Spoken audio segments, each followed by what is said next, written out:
देख question number 19 कौन से कहूची which are the following is not correct about escape velocity.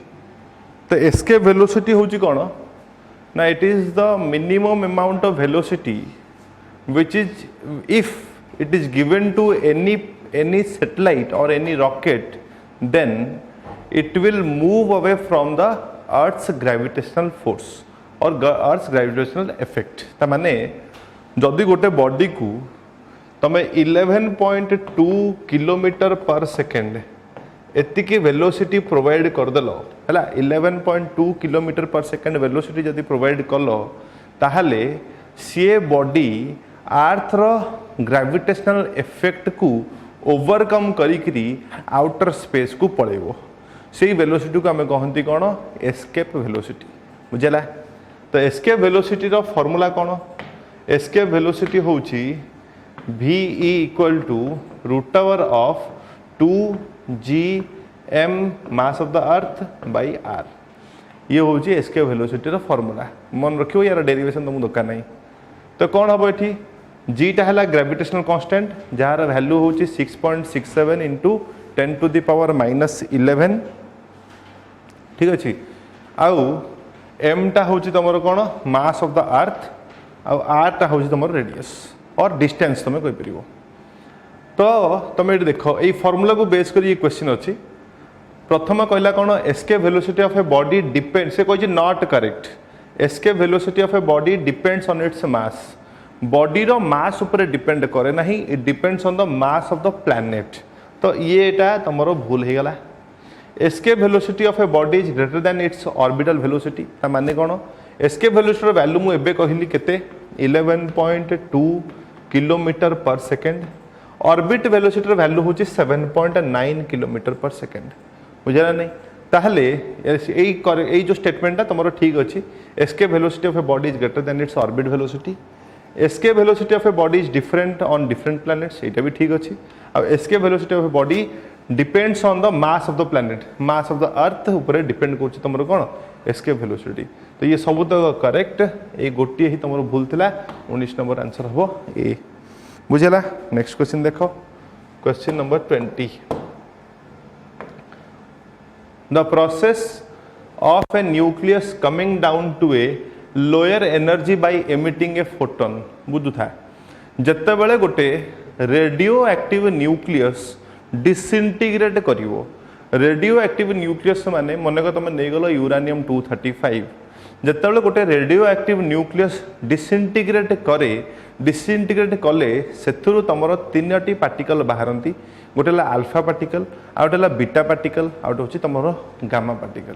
कौन हुए तुम एनर्जी देल एनर्जी दबा द्वारा तुम रेडियो एक्टिव न्यूक्लियसटा डिके कला परे जो अल्फा पार्टिकलटा बाहरुची that alpha particle is similar to your helium nucleus मन रखियो ये भी क्वेश्चन आसपे alpha particle is similar to the helium nucleus आउ जेहेतु तुम सांगे सांगे एनर्जी देल आ ये पार्टिकल एमर्ज कला तेणुक यार स्पीड बहुत ही कम थाए सब मिनिमम और least speed alpha beta gamma भितर होची अल्फा पार्टिकल बुझीपाल नहीं। तापर कौन हम अल्फा पार्टिकल बाहरला तापर पुणी कौन बाहरला beta particle which is similar to your electron ठीक अच्छे। तापर जिते तुम अल्फा बीटा बाहर मान तुम एनर्जी देला पर ये अल्फा और बीटा पार्टिकल कौड़ पड़े तुम एक्साइटेड स्टेट को माने एमाने कौटू आसिले ग्राउंड स्टेट रु बाहरिले पहुँचले कौटी एक्साइटेड स्टेट को पहुँच गले कौ माने अल्फा और बीटा पार्टिकल। मन रखिवो गोटे पार्टिकल एक्साइटेड स्टेट रे मात्र 10⁻⁻25 माइक्रो सेकेंड ही रही पारिबो बेसी अधिका समय से रखी पारिबो नहीं। तो जितेबाला एक्साइटेड स्टेट रे पहुँची गला एक्साइटेड स्टेट रे जो पार्टिकल तुम अच्छी सी पुणी कौन करियो तलू खसिया आरंभ हम बुझ जितेबाला पार्टिकल ग्राउंड स्टेट रु एक्साइटेड स्टेट जाइथिला सेतेबाला से कौन करथला एनर्जी अब्जॉर्ब करथला आ जितेबाला पार्टिकल एक्साइटेड स्टेट रु पुणी थरे ग्राउंड स्टेट को फेरिबो सेतेबाला से एनर्जी रिलीज करिवो से एनर्जी जो रिलीज करूची सेटा in the form of electromagnetic radiations and this particle is called gamma particle. आ तुम निजे चिंता करो गोटे जिनसटा जो ग्राउंड स्टेट रु जाऊँगी कौटी की एक्साइटेड स्टेट को ऑब्वियसली तार स्पीडटा बहुत ही कम थी तेणुक लिस्ट स्पीड होची अल्फा तापर बीटा मैंने सब लिस्ट हम तुम अल्फा पार्टिकल आ जदि गोटे जिनसटे एक्साइटेड स्टेट रु ग्राउंड स्टेट को खसुची ता माने तार स्पीडटा सबुठ अधिका थी तो हाईएस्ट स्पीड कौ पार्टिकल रहिबो गामा पार्टिकल रो जदि क्वेश्चन आसिला which among the following has the highest penetration power ताहले भी तुम आंसर कौन हम गामा पार्टिकल तो या तुम गामा पार्टिकल कह नले गामा डीके कह बुझेला अल्फा डीके कौन बीटा डीके कौन गामा डीके कौन सब बुझल डीके माने होची भांगीबा जेते गोटे रेडियो एक्टिव न्यूक्लियस भांगे ताकू कहती डीके डीके कले तीनटा पार्टिकल बाहरिबो अल्फा बीटा गामा सबुठ अधिक स्पीड गामा रो गामा जेते तळू खसिबो एक्साइटेड स्टेट रु सेते से कौन रेडिएट करिवो इलेक्ट्रोमैग्नेटिक रेडिएशंस और which is also called photons बुझेला तो 20 नंबर आंसर हबो सी। नेक्स्ट देखो question number 21 the boiling point of a liquid depend करिवो कहा ऊपर atmospheric pressure which is always constant ठीक अछि एटमॉस्फेरिक प्रेशर सब बळे कांस्टेंट ही रहिबो तो 21 रा आंसर कोन हबो ए। तापर नेक्स्ट क्वेश्चन कोन अछि 22 देखो 22 बुझो 22 रे गोटे प्रिंसिपल मु कहूची बुझो भलसे मन कर तमे कोन कलो गोटे टब नहीं गल सी टब रे तमे पानी रखीदेल ठीक अच्छे तापरे तमे एइथरे गोटे गोटे बॉल गोटे रबर बॉल ठीक अच्छे बुझु था गोटे रबर बॉलटे तमे पकेल जितेबाला तमे गोटे रबर बॉलटे पकेल कौन हम ना ये पानी रो जो वाटर मॉलिक्यूल्स गुड़ाक अच्छी ये वाटर मॉलिक्यूल्स भितर तुम कौन थी ये वाटर मॉलिक्यूल्स भितर तुम कोहेसिव फोर्स थाए बुझेगा कोहेसिव फोर्सटा मन रखियो सब सेम मॉलिक्यूल भितर जो फोर्स रहिबो ताको हमें कोहेसिव फोर्स कहवा यदि डिफरेंट मॉलिक्यूल भितर फोर्स रहिबो ताल ताको तुम कहबो एडहेसिव फोर्स एबे पानी सब चाहे तार कोहेसिव फोर्सटा मेंटेन हेकी रहू से मॉलिक्यूल भितर जो फोर्सटा अछि ताको हमें कोहेसिव फोर्स कहले सेही फोर्सटा को से सब मेंटेन करिके रखिबा चाहबो बुझि पारछो ना नहीं तो कौन हुए जितेबाला तुम बॉलटा पकेला से बॉलटा भी रबर बॉल जार डेनसीटी कम पानी रू तो से रबर बॉल कौन कर पानी जो पड़ा पानी कोहेसिव फोर्स को भांग बुझीपार ना नहीं पानी कोहेसिव फोर्स को भांग मु कौन कहली पानी सब चाहिए कोहेसिव फोर्स मेंटेन होगी रहू तो जमी से पानी कोहेसिव फोर्स को भांगिला केते अमाउंट भांग जी से रबर बॉल वेट अच्छी से अमाउंट ही से भांग mg है आ पानी कौन करिवो जेहेतु तार रबर बॉल डेंसिटी कम पानी जी तार कोहेसिव फोर्स भांगई थिवो सेतिकी फोर्स पुणी लगेदेव क्या रबर बॉल उपरे ता माने ए जो कोहेसिव फोर्स पानी लगेला ए जो cohesive force upward cohesive force जोटा मतलब कोहेसिव फोर्स को मेंटेन करने जो अपवर्ड फोर्स पानी लगौची से अपवर्ड फोर्स को आम ना देदेले कौन अपथ्रस्ट बुझेला जदि अपथ्रस्ट आउ mg ये दीटा समान रहिबो ताहले तमरो बॉडीटा कौन हम फ्लोटिंग कंडीशन आसीबो and that theory was given by Archimedes principle बुझला आंसर विल सी बुझी पाइले आंसर कौन क्वेश्चन नंबर 22 रो Archimedes principle of thrust equal to mg हबा दरकार आ सबु बेले गोटे बॉडी जदि फ्लोट करूची ता माने तार डेंसिटी कम थिबो तो कोठू जो मीडियम जाउथरे से फ्लोट करूची बुझला नहीं। Next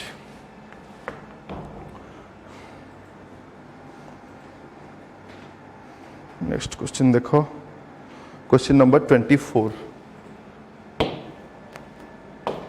iodise salt is a mixture of अच्छा ये जो तुम आयोडाइज सॉल्ट खाऊच आयोडाइज सॉल्ट हूँ तुम जोटा टाटा नमक जो टाटा सॉल्ट खाऊच जार फॉर्मूला हूँ NaCl तुम देखुच ठीक अच्छे जो लुण तुम खाऊच दैट इज NaCl बट या सहित आउरी किसी कंपाउंड मिसिकी थाए आयोडाइज सॉल्ट रे सोडियम क्लोराइड थिबो और सोडियम आयोडाइड और पोटासियम आयोडाइड ये दुटा भितर कोटा भी थिबो तो 24 नंबर आंसर डी हम दीटा को मारदेवनी आयोडाइड माने पोटासियम आयोडाइड भी अच्छी आउ सोडियम आयोडाइड दीटा को हम ना आइदर सोडियम आयोडाइड रहिबो और पोटासियम आयोडाइड रहिबो ठीक अच्छे बुझेला तापर मन रखियो जो NaCl अच्छी एटा तुमरो OS फोएस रे आसे NaCl is also otherwise called rock salt ठीक अच्छे या रॉक सॉल्ट भी कहा जाए और या तुम कॉमन सॉल्ट भी कहबो और टेबल सॉल्ट भी कहबो बुझला rock salt common salt table salt आउ यार गोटे सॉल्यूशन अच्छी जब तुम पानी में मिसई देल जो सॉल्ट सॉल्यूशन आसला से सॉल्ट सॉल्यूशन को मध्य हमें कहती कौन brine BRINE that is also called brine बुझिपाइल आ गोटे प्रॉपर्टी जान ये जो NaCl आम देखी जो तुम वर्षा दिन में लुणटा कौन पानी पानी हो जाए तो that property of rock salt और NaCl is called hygroscopic in nature hygroscopic बुझे ना 24 नंबर आंसर डी तापर नेक्स्ट क्वेश्चन देखो 25 नंबर डिफ्यूजन ऑफ गैस मन रखिबो डिफ्यूजन ऑफ गैस डिफ्यूजन माने कौन बुझ मन कर तुम जो गैस मॉलिक्यूल्स देखुच गैस मॉलिक्यूल्स भितर जो रैपिड मिक्सिंग हुए और तुम एमती भाव तुम जो रूम रे अच्छ रूम बाहर जड़े सेंट लगेला सांगे सांगे तुमको बास्नाटा आसुची ना नहीं से बास्नाटा कहीं आसला तार रीजन हूँ कौन ना से जो तुम गैस मॉलिक्यूल्स एरोजोल पार्टिकल्स गुड़ाक बाहर से पार्टिकल्स तुम एटमोस्फियर जो एयर मॉलिक्यूल्स गुड़ाक अच्छी सहित कौन हो रैपिडली मिक्स करुच्ची जेहेतु सेटा रैपिडली मिक्स करुच्ची से प्रॉपर्टी को आम कहती कौन diffusion and diffusion of gas is inversely proportional to the square root of molecular weight of the gas मान तुम एमती फॉर्मूला भी लिखिपर d1/d2 इक्वल टू √ओवर ऑफ m2/m1 दिस इज एटा डीटा हूँ डिफ्यूजन एमटा हूँ मॉलिक्यूलर वेट बुझेगा जमती तुम देख रैपिड मिक्सिंग गोटे बेस्ट एग्जांपल मन तुम LPG कहीदेल लिक्विफाइड पेट्रोलियम गैस ये LPG रे तुम कौन मिसिक अच्छी प्रोपेन आउ ब्यूटेन ठीक अच्छे प्रोपेन आउ ब्यूटेन आउ जो ब्यूटेन तुम कहूच ये ब्यूटेन टा तुम जब क्वेश्चन आसे which is the highest composition of LPG यदि हाईएस्ट कंपोजिशन पचारा तो answer will be your butane बुझेगा समस्त नेक्स्ट देख आ कौन क्वेश्चन अच्छी 25 71 देखो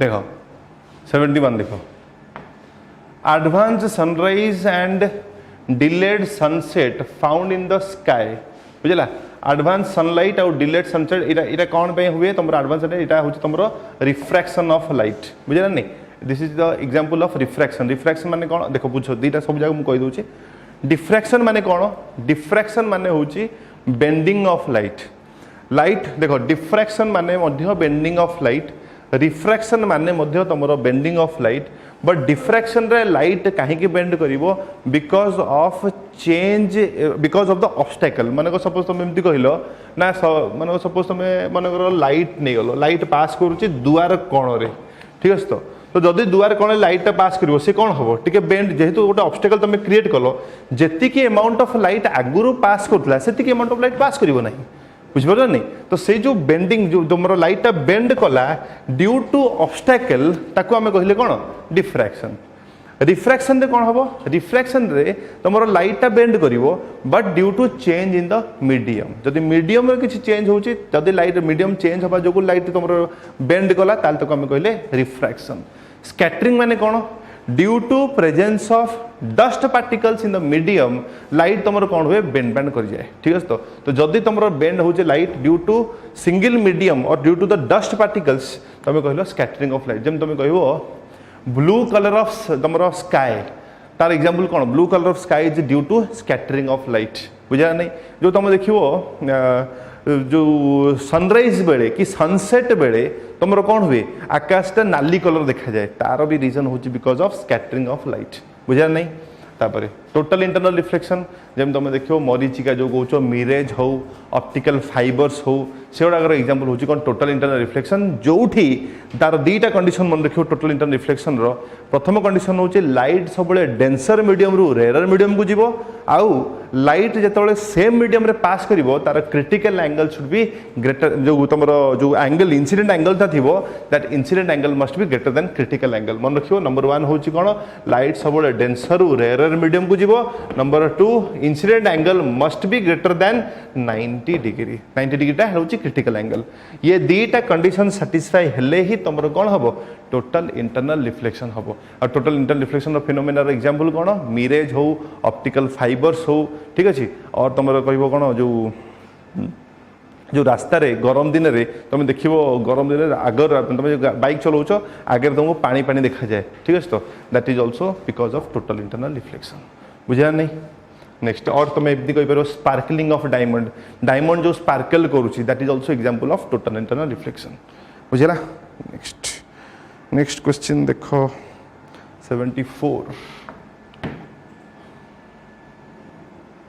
major source of energy in the sun बुझ आमर major source of energy in the sun हूँ न्यूक्लियर फ्यूजन तुम छुआ बेलू पढ़ न्यूक्लियर फ्यूजन आ फ्यूजन फ्यूजन हूँ जिते दीटा स्मॉल पार्टिकल कंबाइन करके लार्ज पार्टिकल हेबे ताको आम न्यूक्लियर फ्यूजन कहवा आ जो गोटे लार्ज पार्टिकल भांगी जीवो स्मॉल पार्टिकल्स रे ताको आम कहवा न्यूक्लियर फ्यूजन ठीक अच्छे जदि क्वेश्चन एमती आसे atom bomb is the principle of कार आंसर हम न्यूक्लियर फ्यूजन आ जदि तुम पचारा hydrogen bomb is the principle of answer हम कौन न्यूक्लियर फ्यूजन बुझिपाइल नेक्स्ट ठीक अच्छे तो ये सहित साइंस पार्ट तुम ठीक अच्छे जो फिजिक्स केमिस्ट्री जी थी कली नेक्स्ट टिके अपेक्षा करो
Smart class discussion on FTD OCS preliminary 2021.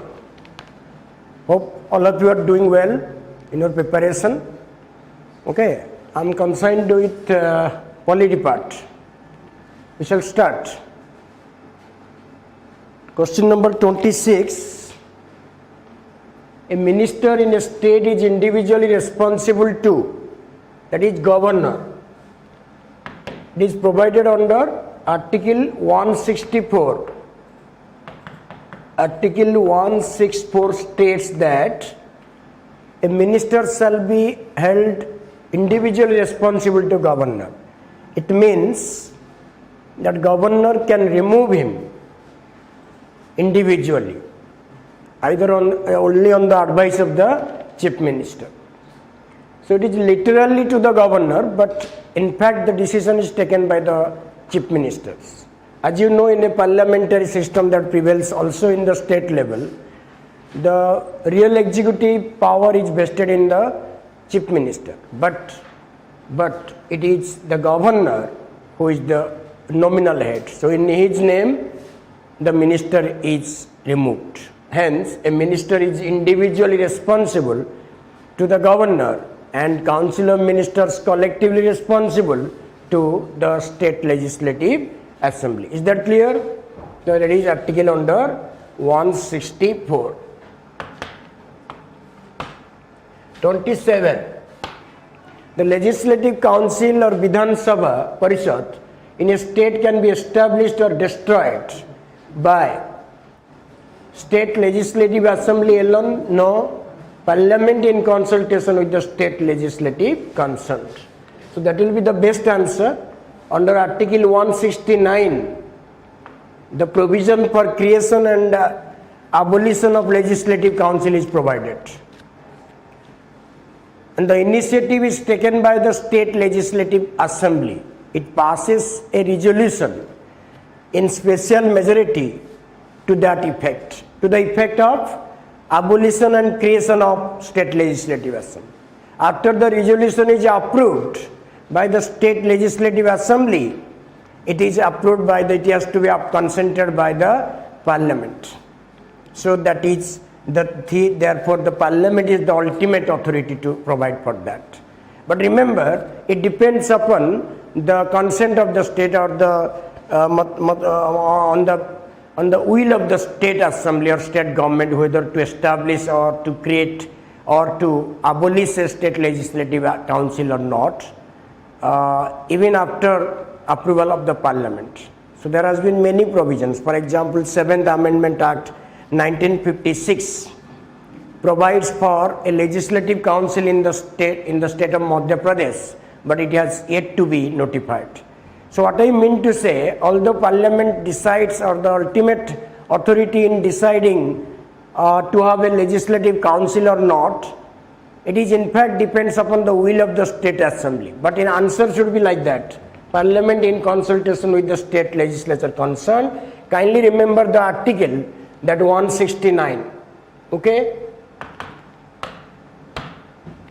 What is the maximum period up to which the state legislative council can delay the consideration of the bill that has already been passed once by state assembly of the state? So it is the question is somewhat ambiguous to some extent.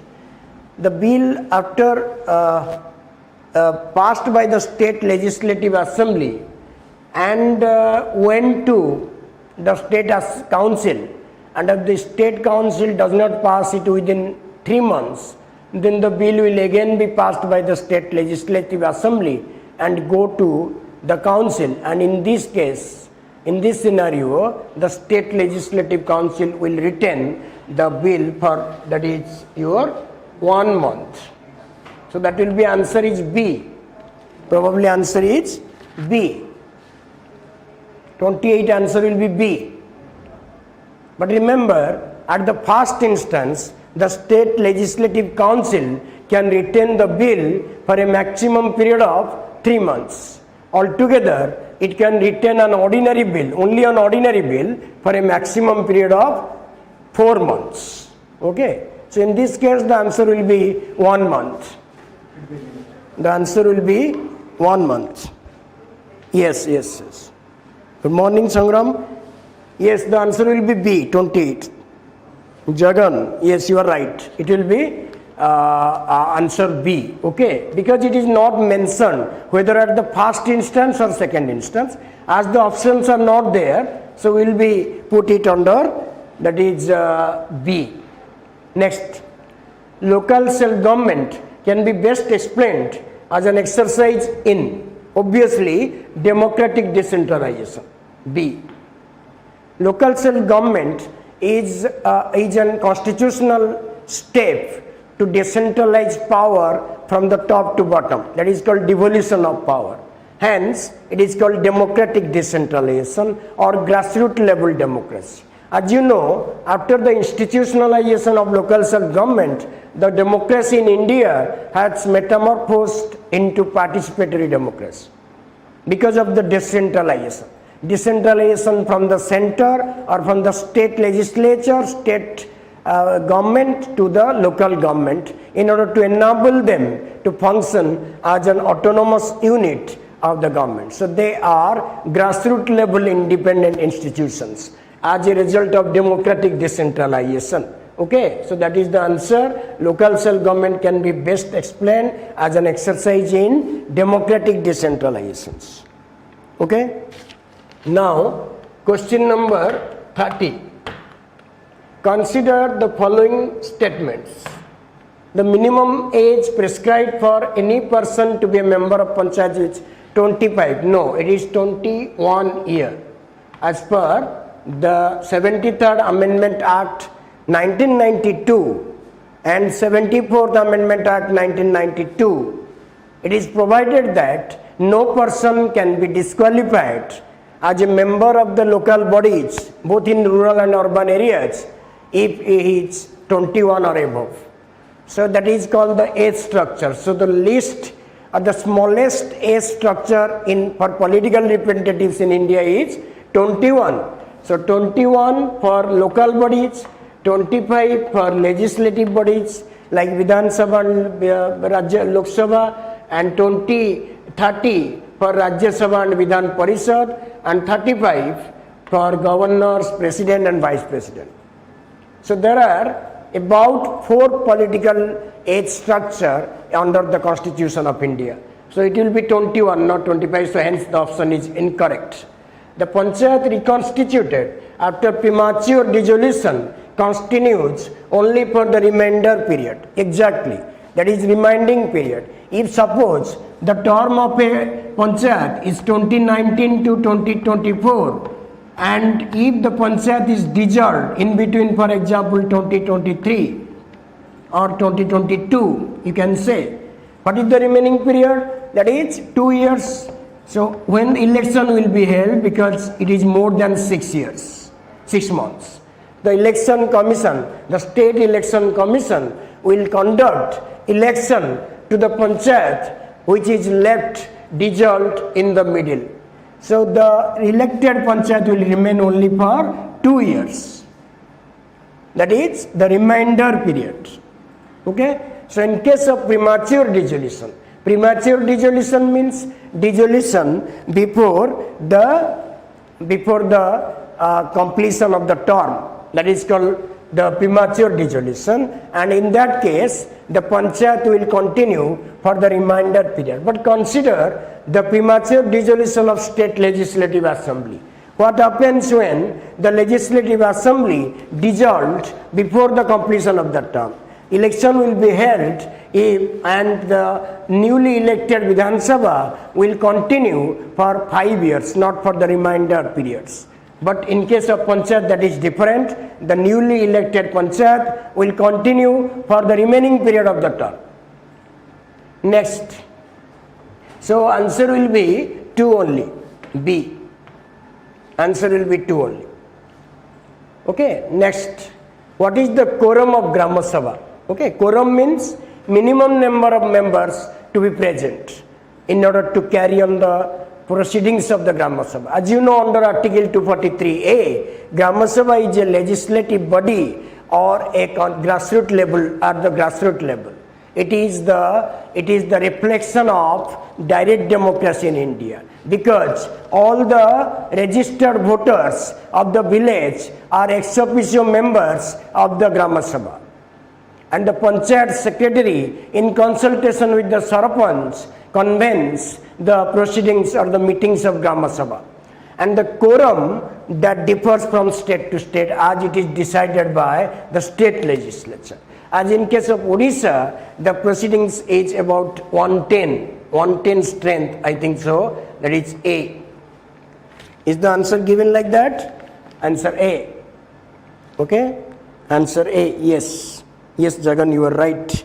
Answer will be A, because 110, it was differs from state to state, and Grama Sabha is an example of direct democracy in India. It is the reflection of direct democracy in India. Okay, now we shall go to 30. Then remember the article 243A, Grama Sabha, in part IX. Okay, now we shall go to question number 32.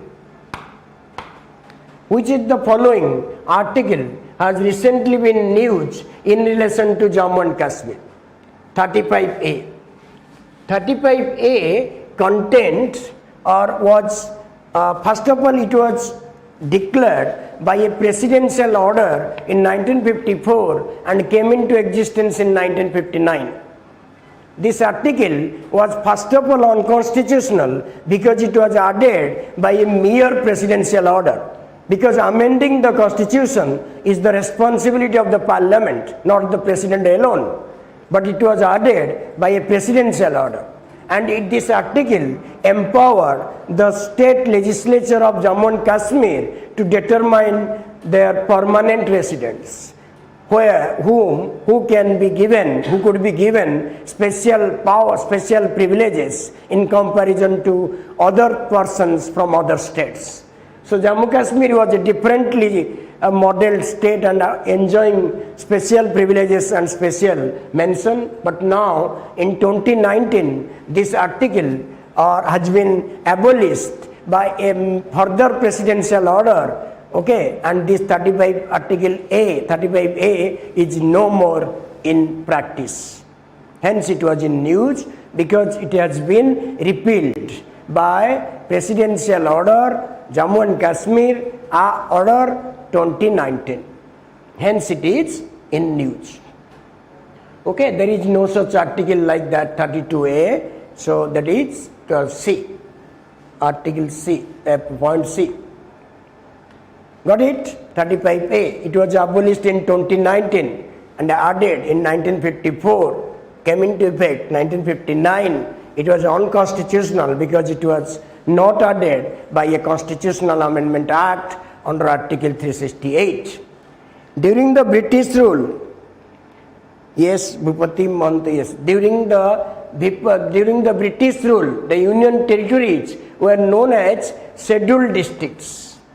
D. They are centrally administered territories mentioned in part 8 from article 239 to 242. And these scheduled districts are now called union territories. They are centrally administered territories. They are created with a definite purpose like strategic purpose, cultural distinctiveness, political purposes like Chandigarh. There are security purposes like Delhi. So there are now 8 union territories under the direct administration of the central government. And you know they have a typical administrative structure in comparison to the states. So answer will be D. Answer will be D. Okay. And answer will be D. Who among the following is empowered to declare area to be a scheduled area? Who among the following? What is a scheduled area? First of all, we have to take a definition of scheduled area. Scheduled area is a region in a country, any region in the country which is infrastructurally weaker and having a concentration of scheduled tribe populations, basically backward populations. Considering the backwardness of the area and with a view to bringing faster infrastructural, educational, economic development in the region, the president can declare an area, a scheduled area is provided in article 244. So the president declares an area an scheduled area. There are different type of scheduled areas in India. One is 5th scheduled area and another is 6th scheduled areas. And as of now, in the 5th scheduled areas, there are 10 states included, including Odisha.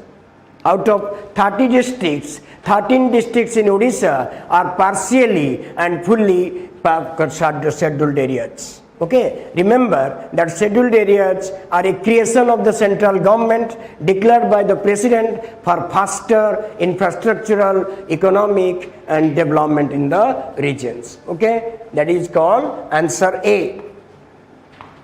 34 answer A. 35, question number 35. Which of the following statement regarding Comptroller and Auditor General of India? Comptroller and Auditor General of India is a constitutional office in part 5.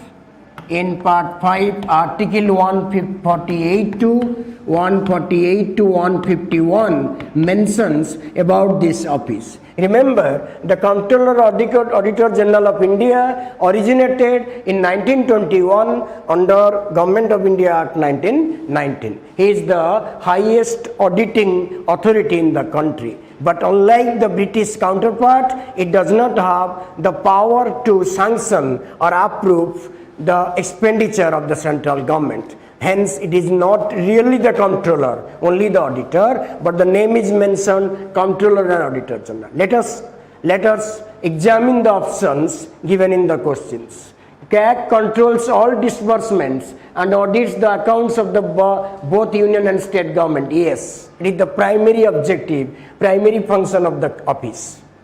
He annually submits a report to the president relating to the accounts of the union government only, because he submits the report of state government to the respective state governors. The annual report of the CAG is considered by Public Accounts Committee of Parliament. Yes, it is the primary function of the Public Account Committee to analyze the report of the Comptroller and Auditor General. No money by the union or state governments can be spent without prior approval of the Comptroller Auditor. That is wrong. It is not in Indian context. In Indian scenario, it is not provided. So CAG has no controlling authority over public expenditure. It is only the guardian of public purse. It is the guardian. It examines after the money is spent. It is somewhat post-mortem in report. But the report of the CAG has a tremendous influence for the successful functioning of financial administration in the country. So its contribution is beyond description. 35. Okay, now we shall go to the question number 36.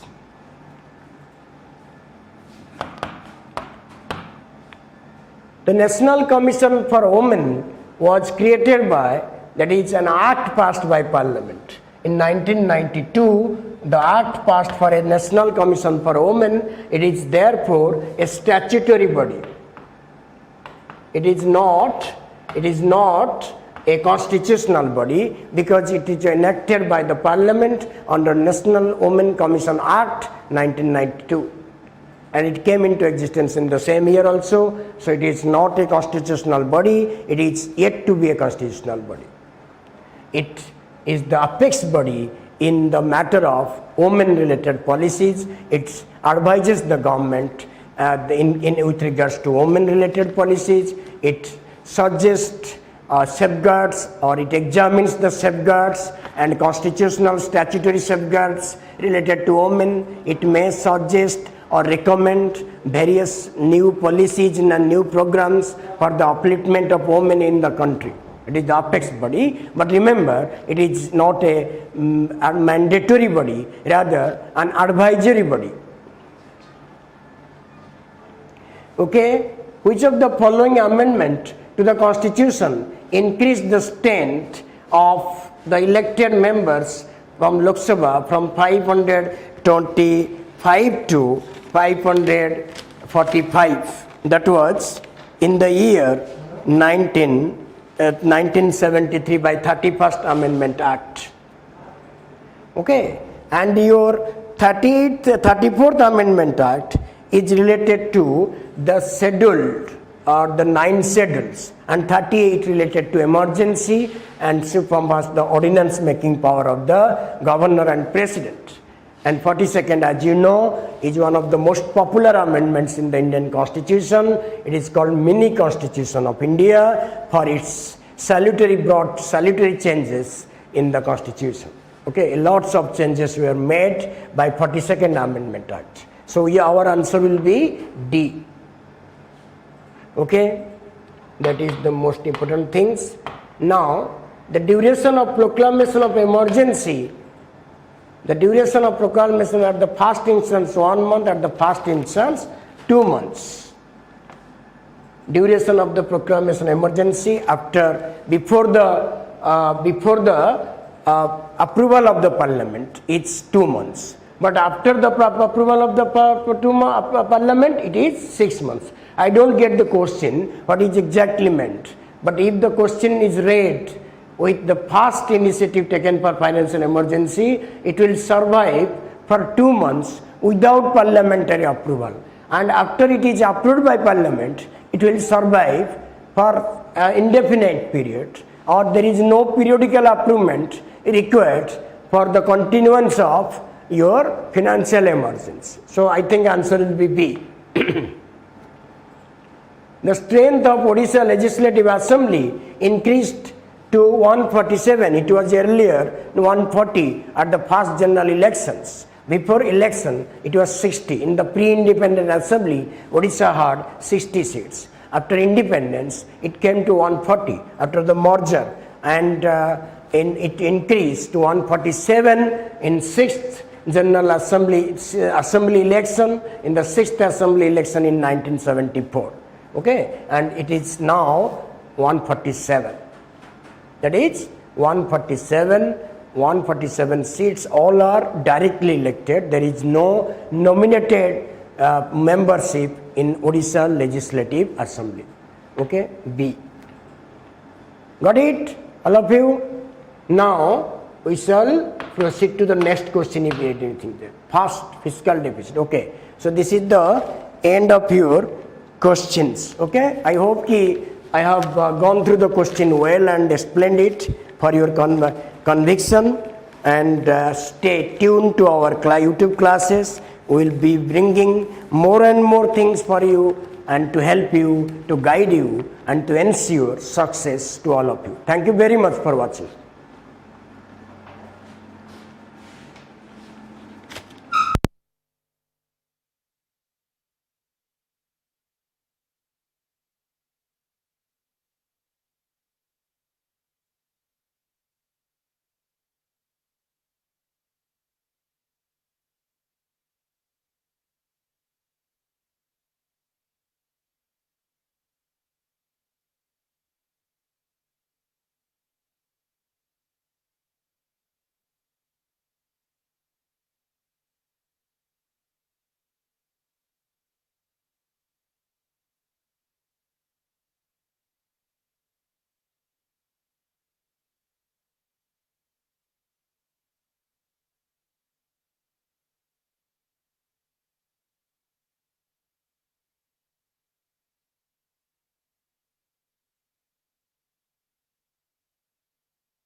Good afternoon. Let's come to biology question. Question number 16.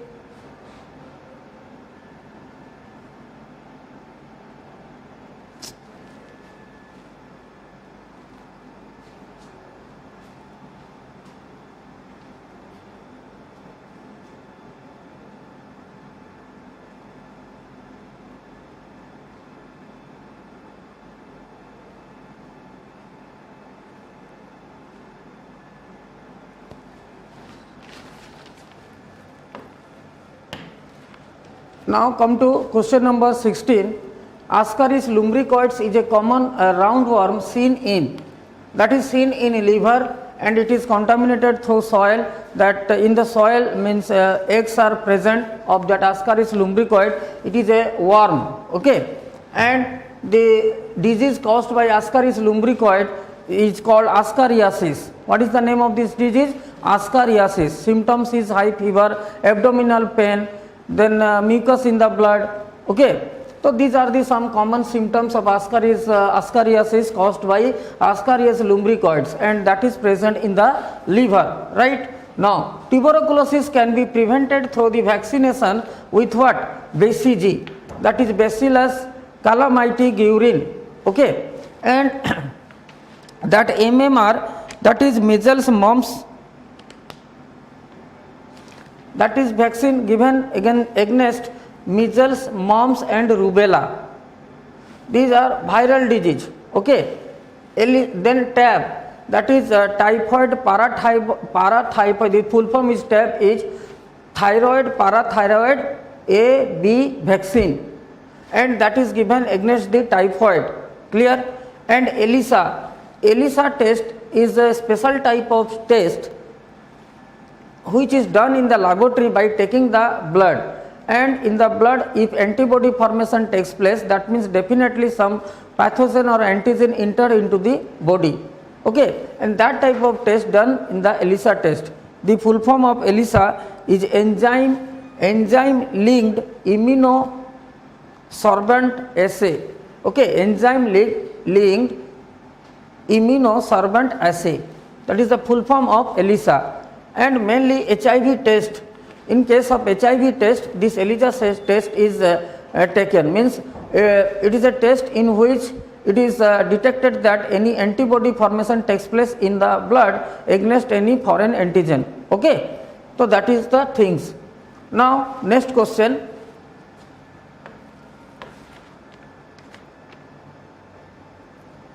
That is called 18. Which of the following bacteria is associated with the formation of the curd? That is lactobacillus, okay.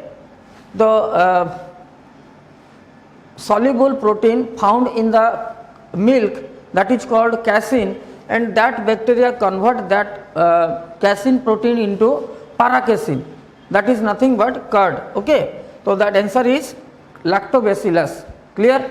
Next question.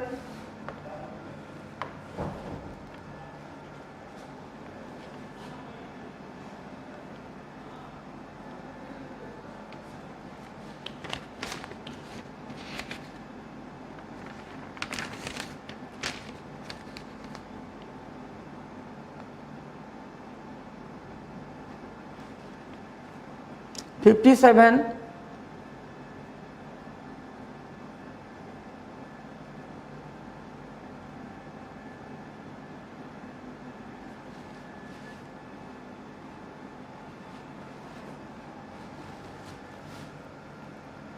Question number 57. Which one of the following is a useful functional association with, that is between the fungi and the roots of the higher plant? Listen, if the relationship fungi and root of the higher plant is taken, that is called mycorrhiza. The term is used, that is called mycorrhiza. That means close association with fungus with the root of higher plants, okay, that is called mycorrhiza. Biofertilizer means, bio means life, means living. The living organism used as a fertilizer, that is called biofertilizer. Example, some bacteria like rhizobium. Rhizobium present inside the root nodules of leguminaceae family plant, like some lentil plants, okay, and that roots are in beaded like structure, and these roots contains a special type of bacteria that is called rhizobium,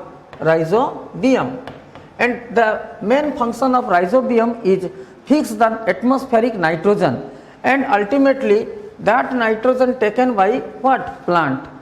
So that means that nitrogen is a fertilizer for plant and is extracted from bio, yani ki living organism. What is the name of that living organism? That is called rhizobium. So that means rhizobium is a biofertilizer. Like as another example we can take, that is called azotobacter. azotobacter present in our soil, and it has also capacity to fix the atmospheric nitrogen directly, and after death of that bacteria, that is taken by plant also. In this way plant get the fertilizer from azotobacter, and azotobacter is a living organism, that means a bacteria, that's why azotobacter is called a biofertilizer. Clear?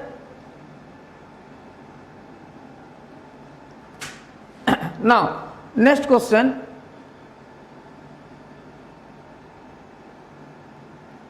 that is coralloid root.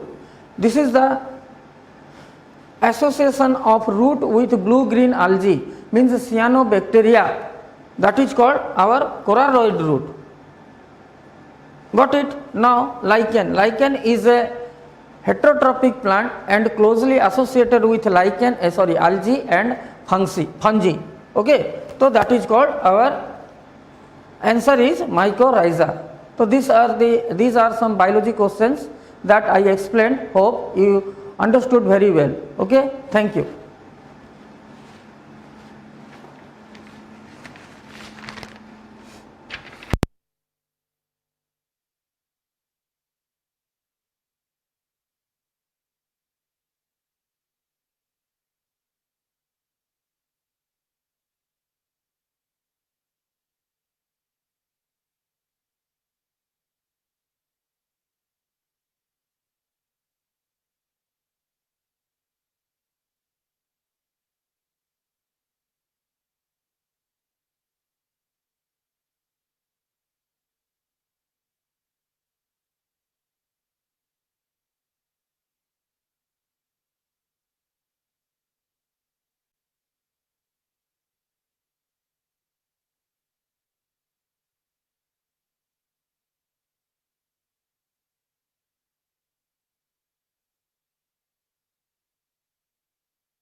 Hello everyone, good morning to all of you.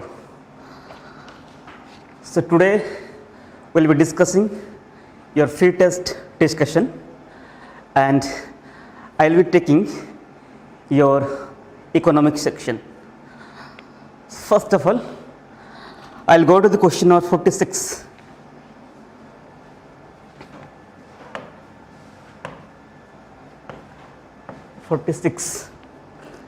The question is about inclusive growth.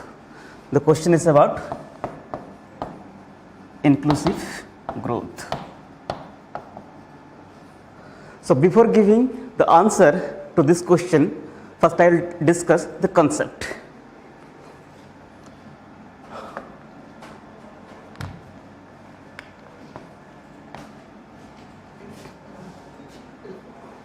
First I will discuss the concept.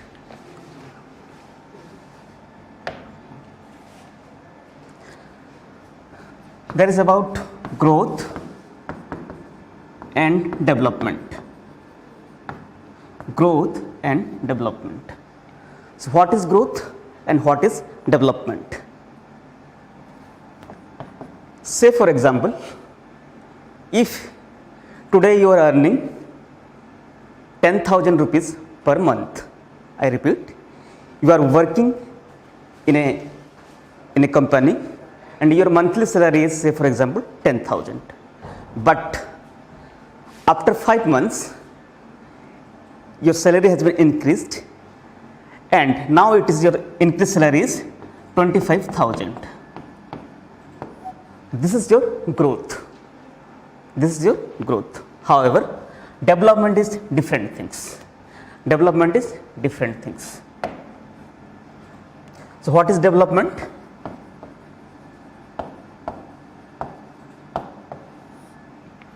What is development?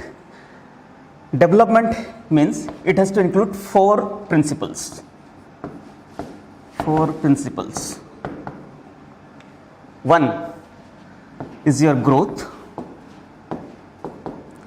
Second one is your modernization. Third one is your self-reliance.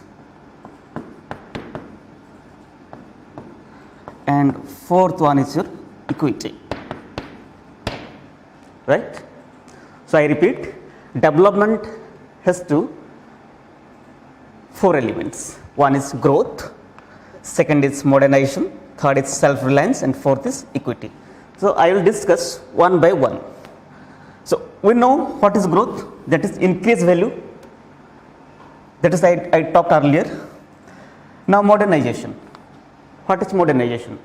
Modernization means, modernization means when there is attitudinal and institutional changes is called modernization. What is attitudinal changes? Attitudinal changes means, say for example, when you think about women, right? When you think about women, generally the male people think that women are inferior. But when you are changing your thinking towards women, that they are not inferior and they are capable of doing anything what the men can do, it will be your modernization. Right? That is called your modernization. So simply infrastructural changes is not your modernization. Modernization means your attitudinal and institutional changes. Third one is self-reliance. What is self-reliance? Self-reliance means depending on the own resources and not depending on other people. Say for example, you when you are a child or when you are 16 years old or 17 years old, you depend on your family for your school fees, for your every support. But when you are 18 plus or when you are 20 plus or 21 plus, now you think about not to depend on your family. Now you try to earn some income, right? So now what you are moving from dependent to self-reliance. So like that, in a national context, when the country does not go for importing food resources, particularly food resources, food resources and generating its own food resources is called self-reliance. Is called self-reliance. Third point. Next, the fourth point.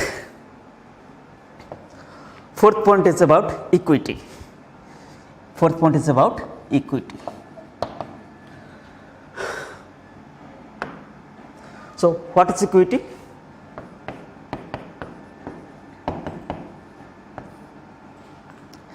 Equity. So, understand this concept.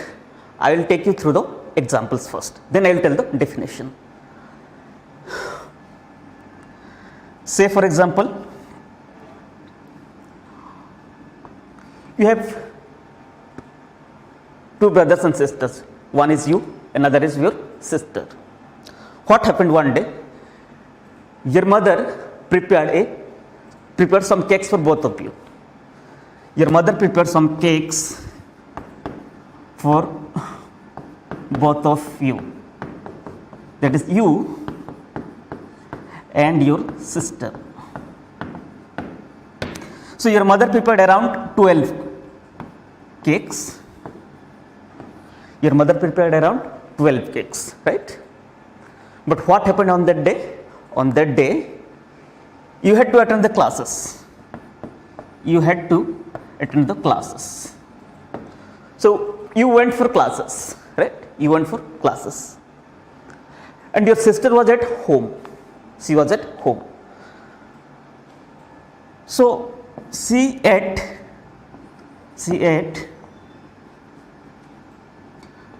10 cakes. 10 cakes. After some time, you went back your home. You went back your home. Now, your mother invited you to the dining table and she told you to have the cakes, right? So, what she did? She gave you cakes. But at that time, your sister also came and sat in the dining table, right? So, what your mother did? Your mother provided 2 cakes to your sister and 12 cakes to you. So, earlier your sister had 10 cakes, now 2 cakes equal to 12, and you now you have total 12 cakes equal to 12. So, now your sister and you are equal. So, through this equity, this is called equity, right? To make something equal, it has to follow certain rules. So, your mother gave only 2 cakes to your sister because she had earlier 10 cakes, and she gave you to 12 cakes because you had not yet, right? You had not yet. So, this is called equity, and through this principle of equity, we move to achieve equality. Fine? This is called equity. So, in growth, what we did? Only the increase in monetary value. That is called your growth. But development means more than this growth, that includes 4 principles. And what are that 4 principles? That 4 principles are nothing but 1. Growth, modernization, self-reliance and equity. Hence, the development tries to achieve inclusive growth. It means growth for all. So, what is inclusive growth?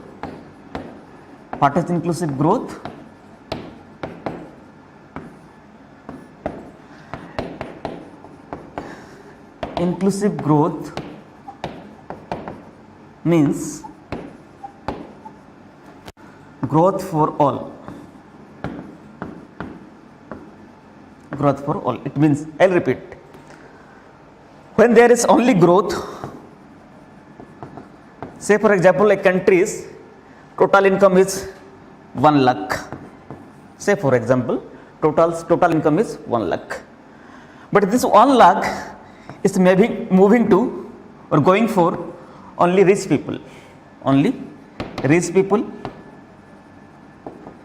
and those who have network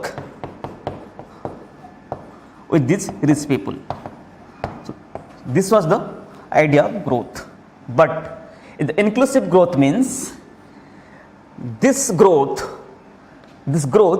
will reach to all, irrespective of caste, gender, income, etc. Right? Caste, gender, income, etc. So inclusive growth means it will go to everyone. It may not be equally. Some amount will go to the rich people, some amount will go to the poor people, depend on the expenditure of the government. So this is called your inclusive growth. Fine. So now I will take the question number 46. I will read out. Question number 46. It says, consider the following statements regarding inclusive growth. Right? Statement 1. It says, the idea of inclusive growth entered into the domain of planning with 11th plan. Second statement says, this is not only about economics but also about social exclusion. The first I will go to statement 2. I said in the inclusive growth, it means it is the growth for all. It is reaching to all. It means it is taking into account to all people. It is including to all. It means from including you can derive the word it is given inclusion, right? Inclusion. From including to all, you can derive the word it is given in the statement 2, inclusion, that is social exclusion. Hence statement 2 is correct. So statement 2 is correct, right? Next we will go to the statement 1. The idea of inclusive growth entered into the domain of planning with the 11th plans. So yes, this is a factual statement and it was entered into the government of India in the document that first talked about the inclusive growth in the 11th plan. So your statement 1 is also correct. So your answer will be C for Calcutta. Your answer is C. That is both 1 and 2. Right? Okay.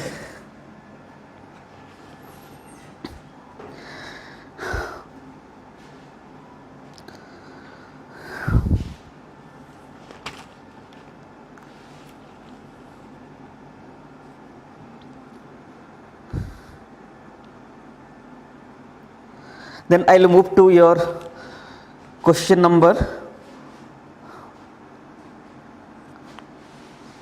41. I will move to question number 41.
Okay, so I will read out the question number 41. I will read out the question number 41.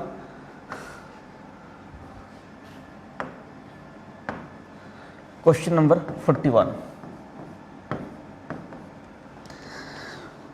The question is, consider the following statements. Of statement 1, it says Tobin tax is a tax on foreign portfolio investment outflow from the country. Statement 2 says luxury tax is an indirect tax. So which of the following statements given above is or are correct? So before giving the answer keys, I will take you through small concept.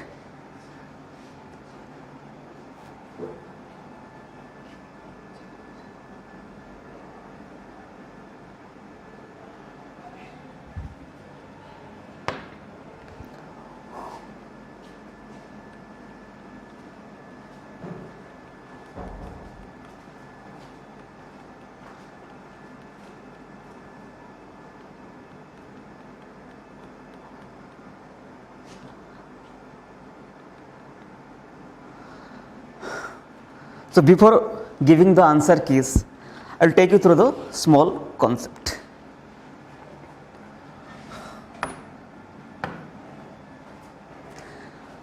This is regarding your tax. So what is tax? What is tax? Tax is nothing but when there is a word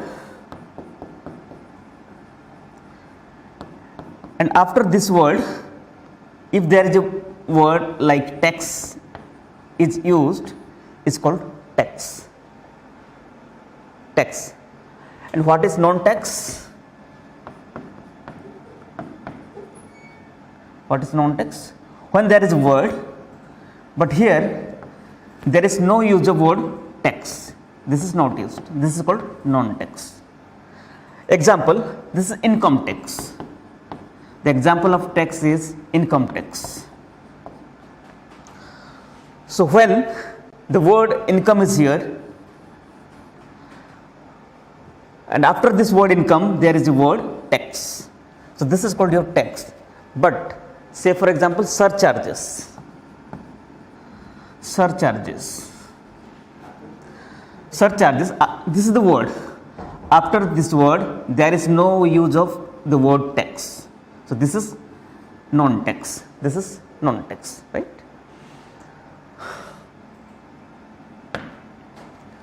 So tax broadly of two types. One is your direct tax, and second one is your indirect tax. Indirect tax. So question is, what is direct tax? I repeat, the first question is, what is direct tax? And what is indirect tax? And what is indirect tax? So first I will talk about what is indirect tax, then I will go to direct tax, right? Indirect tax. I will give examples of your daily life. Say for example, you went with one of your friends to a restaurant. Okay? So you went through the menu of that hotel,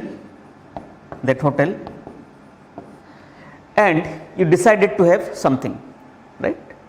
Accordingly, that menu, the price of that thing that you decided to have is 500.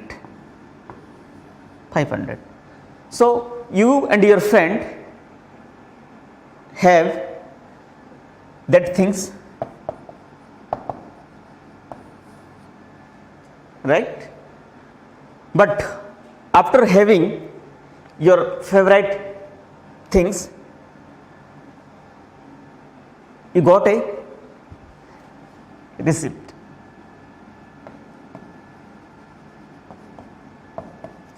In that receipt, it is written 550 you have to pay. Then you told, I have to pay 500 what I ate, but you are now saying me to pay 550 rupees, right? Then the restaurant owner explained to you. He told, okay, sir, you came to have something to this restaurant, but government of India imposes certain taxes on us, certain taxes on us. So what he did, the restaurant owner, he told, this tax will be shifted to you and not to me. This tax is shifted to you and not to be paid by me. So now instead of 500, you paid 550 rupees. So this is called your indirect taxes. You are supposed to pay 500, but you paid 550 rupees. This is called your indirect taxes. But when you pay, say for example, you are earning income and you are directly paying based on your income, you are not shifting your taxes to others, that is called direct tax. But when you are shifting your taxes to others, that will be called your indirect taxes. So now again I will read the question number 41. It says, consider the following statements. Tobin tax is a tax on foreign portfolio investment outflow from the country, and luxury tax is an indirect tax. And this is saying which of the following statements are correct. So answer is your C. Answer is your C. Both 1 and 2. Both 1 and 2. So I'll give one statement. The Tobin tax is for your international financial transactions. When the tax is imposed on international financial transaction, it is called your Tobin tax. Tobin tax. And your luxury tax is an indirect tax. This is a factual thing. So your answer is C. Answer is C.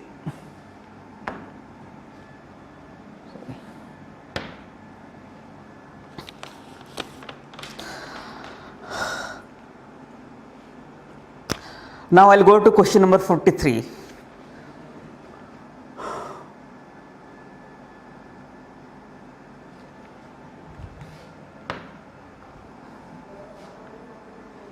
Question number 43. I will read out first, then I will give concept, then I will answer. The question is, the balance of payments of a country is a systematic record of what?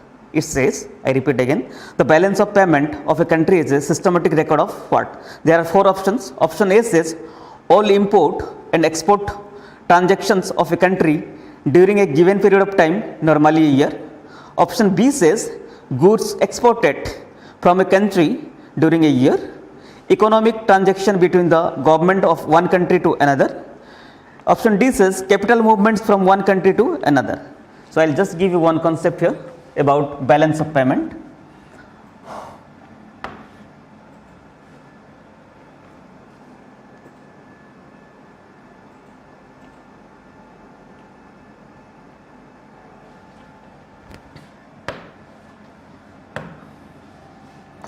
Balance of payment.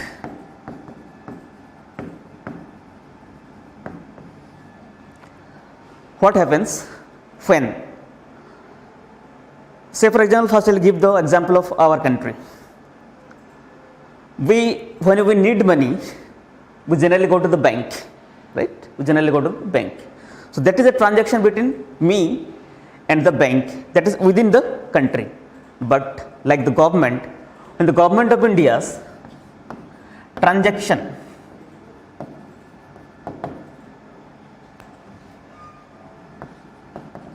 with the rest of the world is taken place, that is part of your balance of payment. So here, if you look at the option A, B, C and D, the word transaction is found in which option? It is found in option C. So it clearly says, option C says, economic transaction between the government of one country to another. So your answer C is the correct. So answer to 43, question number 43 is your answer C.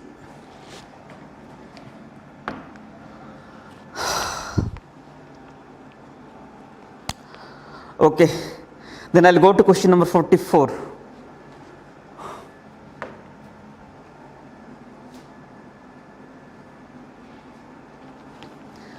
And question number 44, I'll read out. It is about the term paper gold means what? The question says the term paper gold means what? And there are 4 options. Option A says special drawing rights of the IMF. Option B says special accommodation facility of the World Bank. Option C says currencies still on the gold standard. And option D says deficit financing, right? So this is again a part of balance of payment chapter. So generally what happens, there is an institution, the name of that institution is IMF, right? So people generally take their memberships. People means states or countries or states. Say for example, government of India, government of China, government of Russia, government of France, like this country across the world, they take their membership in the IMF and they deposit certain monetary values or certain money in IMF. So what happens, some country sometimes they have low amount of budget or low money,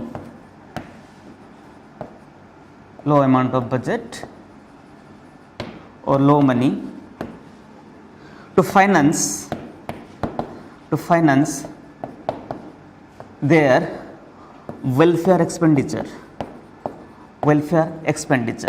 right? Welfare expenditure.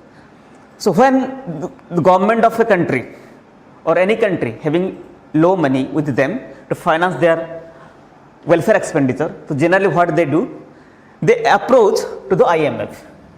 They approach to the IMF to have certain money, and accordingly IMF gives some money to these countries, and this is called your special drawing rights. Special drawing rights.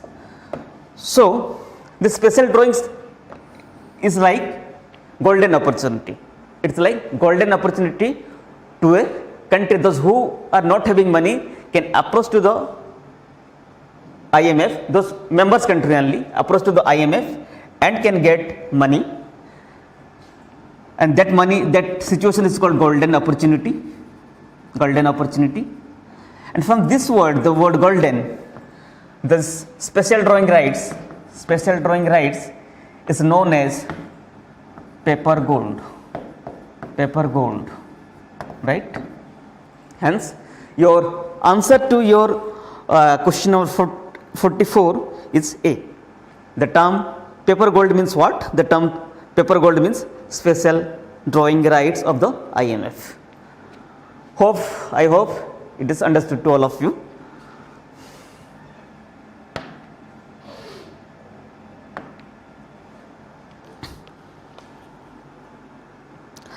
Now I will go to the question number 40.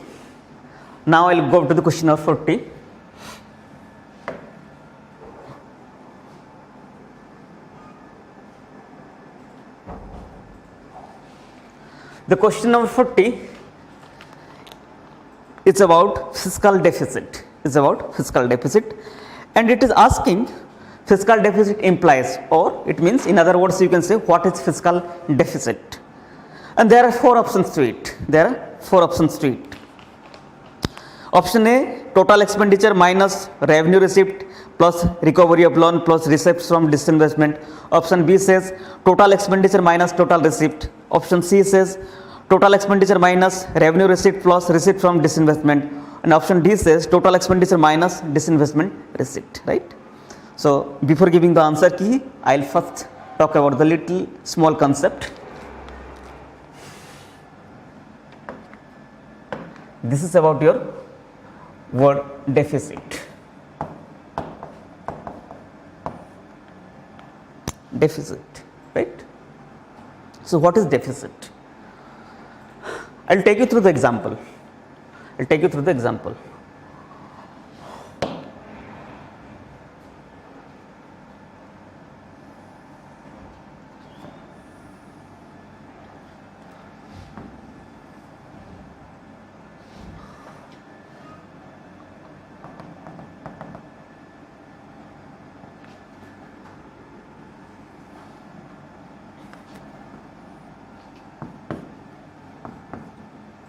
See here, your x-axis, this is your x-axis and this is your y-axis. Fine, this is your x-axis, this is your y-axis. So x-axis is about your income.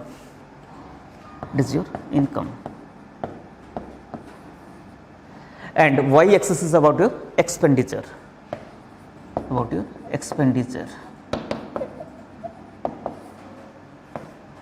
Say for example, your monthly income is 10,000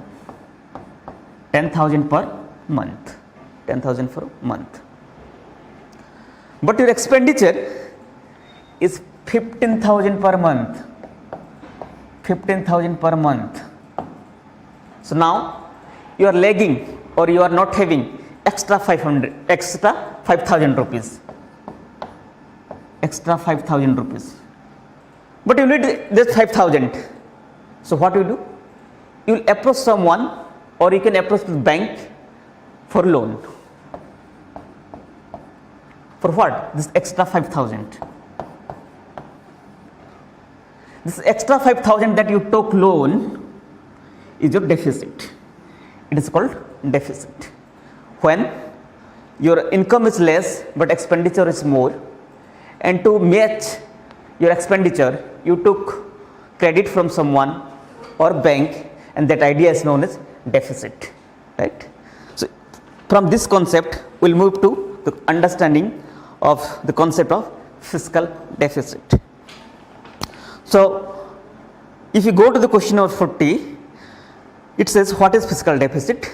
Fiscal deficit means it is given 4 options, and your correct answer is your option A. Option A.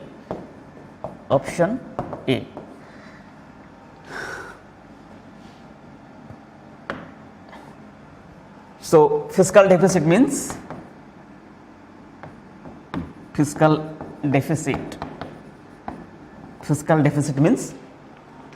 total expenditure minus revenue receipt plus recovery of loan plus receipts from disinvestment, right? So fiscal deficit means your total income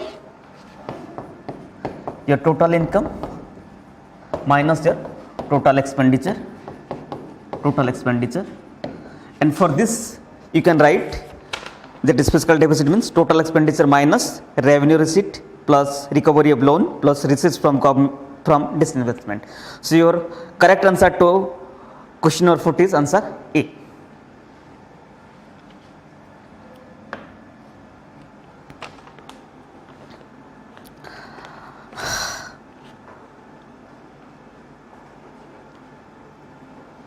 Now question number 42. Question number 42.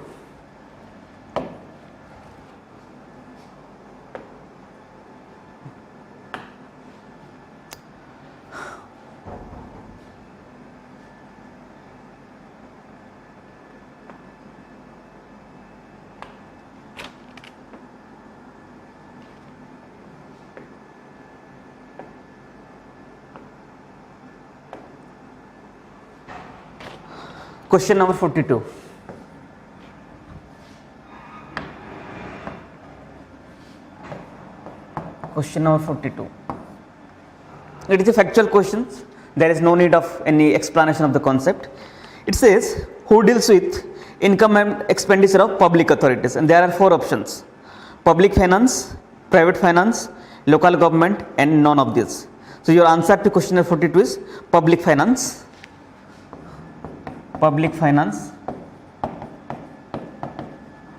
or it can also be in some other examination, or it can be written in differently like financial administration.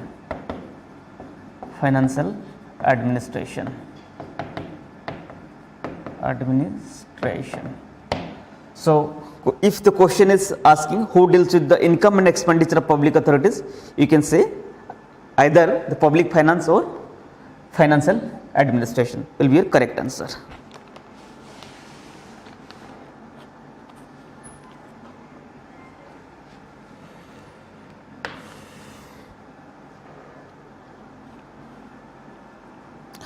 Now I will move to question number 47.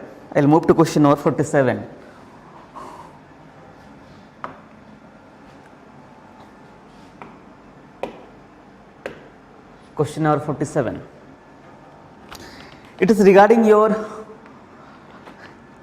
capital account convertibility.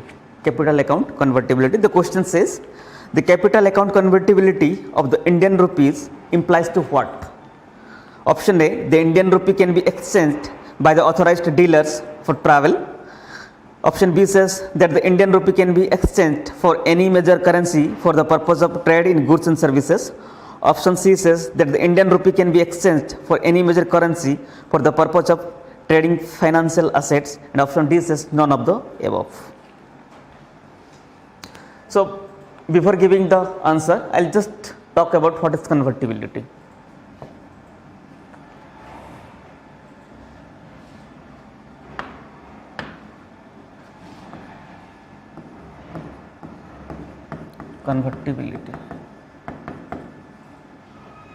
So convertibility means nothing but to convert or to change from one form to the other, right? So what happens? You are having rupee, the Indian currency rupee.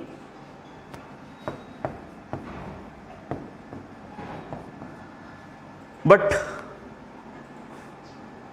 you want dollar.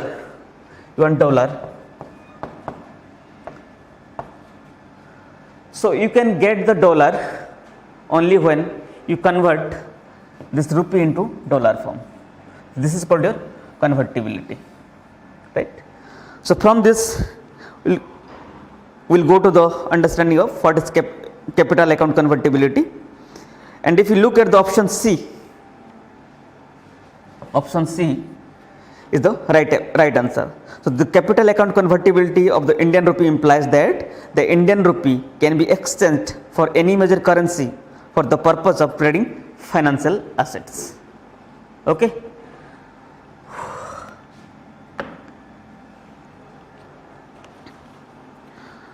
So I am done with your question number 40, question number 41, question number 42, question number 43,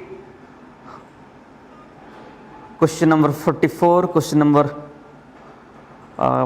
46, question number 47. Okay. So now I will go to question number 45. Question number 45.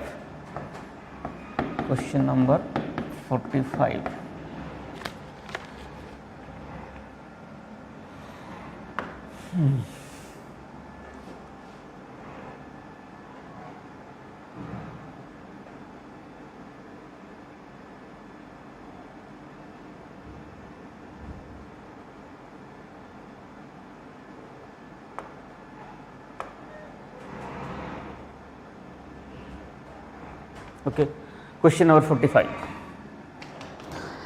And your question number 45 is about your an ad valorem tax.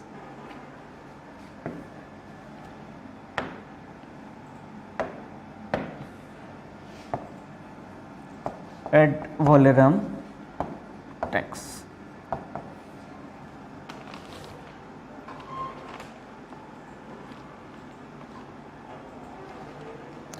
So what is ad valorem tax? What is ad valorem tax? Say for example, you are transacting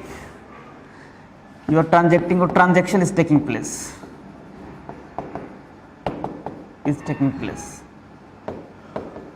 Right? Like property.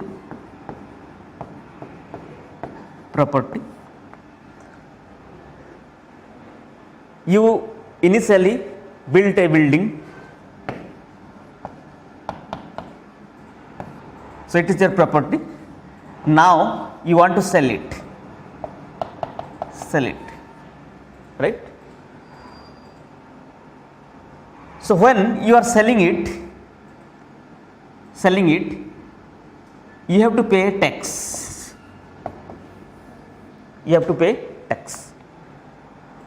But the question is, what amount of tax that you are going to pay? And the answer to this question is, you have to pay that tax based on the value or the property value of this building. Accordingly, you have to pay tax. And when a tax is paid based on the value of a property, is nothing but your ad valorem tax, right? So this tax, ad valorem tax, is broadly applies to your property or real estate field.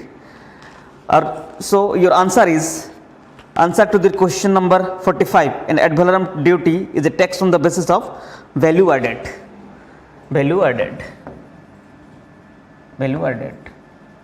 That is your option D is the correct answer, right? Option D is your correct answer. Okay.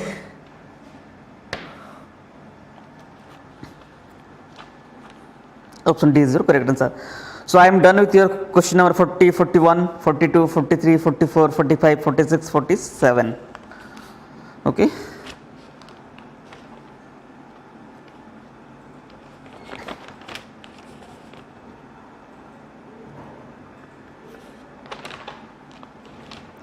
Now I will go to the question number 48.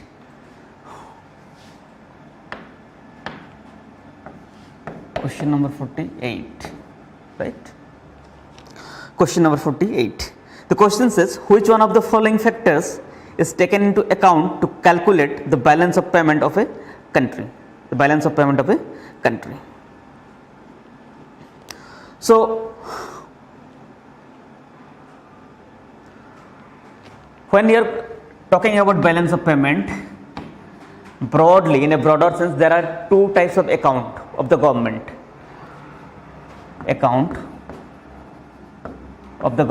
One is your revenue account. One is your current account.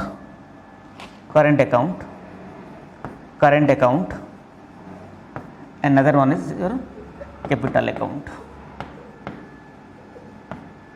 So initially I told, when you are doing transactions with the rest of the world or in the international market,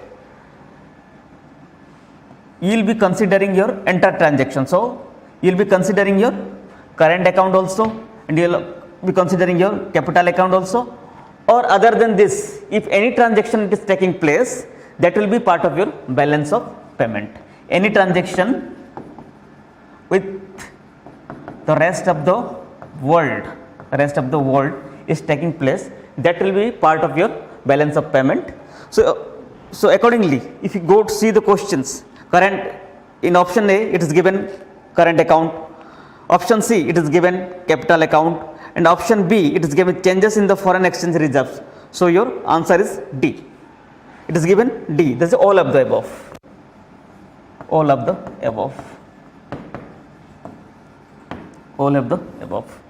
Correct? All of the above.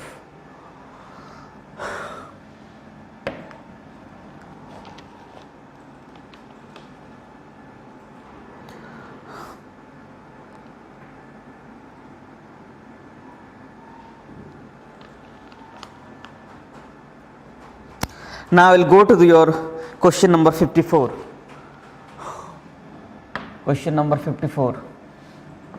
Question number 54.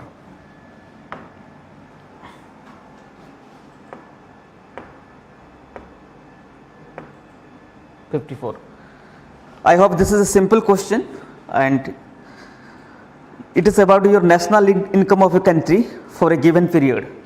It's talking about the national income,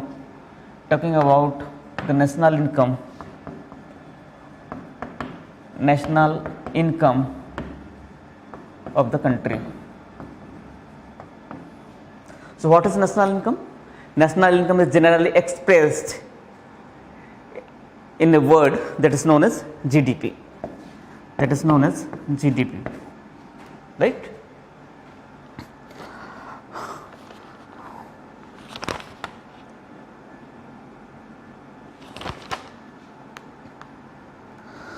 So what is GDP? How GDP is calculated, right?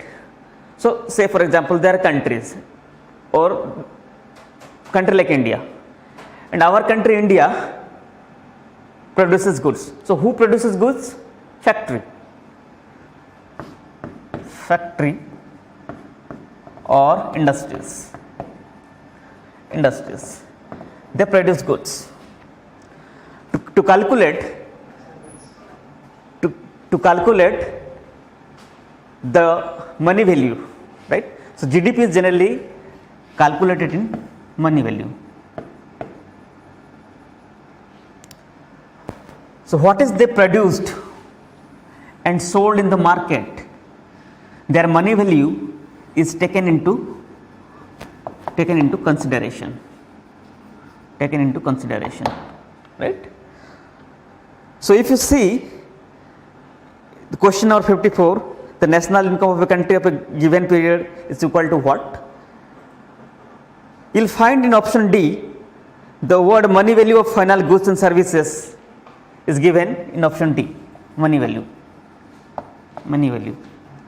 So correct answer to question number 54 is answer D.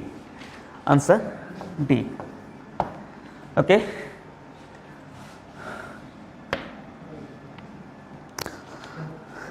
Okay. Now I'll go to the question number 55. Question number 55.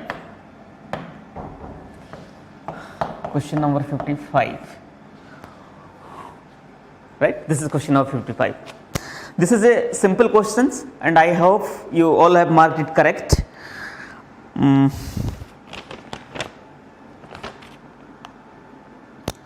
Which of the following is the major reason of disguised unemployment in rural areas? Right?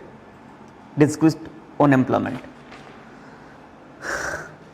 So I'll take you through small example.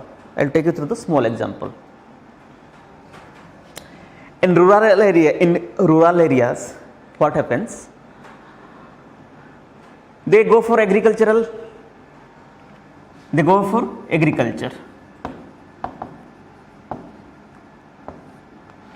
And in agriculture, there is a field. Okay. So generally what happens, when they are going for cultivation of rice, right? For the cultivation of rice, say for example they employed 10 members without any calculation,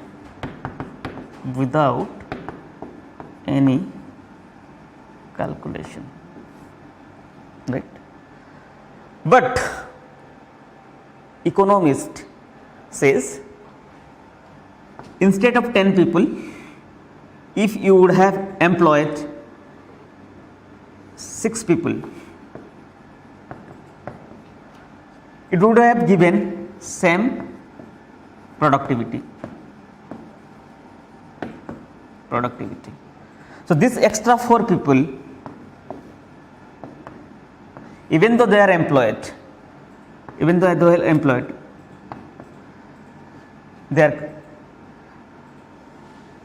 they are part of your disguised unemployment. Disguised unemployment. Because if we had not employed them, then also our purpose would be filled, right? So, if you talk about question number 55, which of the following is the major reason of disguised unemployment in rural areas? Option B is your correct answer, that is low levels of technological development in the country, like option B. Option B is your correct answer. Why? Because they did not employ technology, so they did not calculate it and they employed 10 people. But when you are employing your technology into the field, you have to calculate. You have to calculate, right? So, the correct answer to question number 55 is answer B.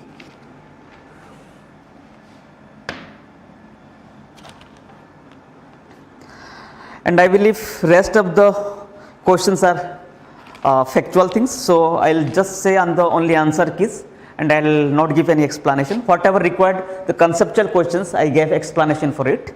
Now, I will go to the factual questions and I will give you the answer keys.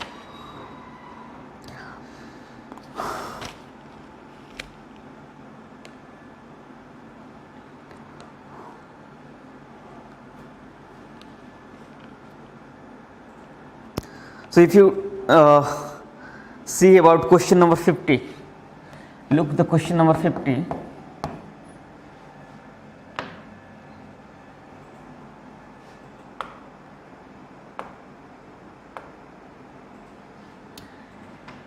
It is about cash reserve ratio.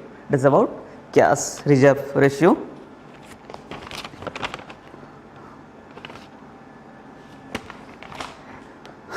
And the question says, if the cash reserve ratio is lowered by the RBI, its impact upon credit creation will what? So, it is saying if the RBI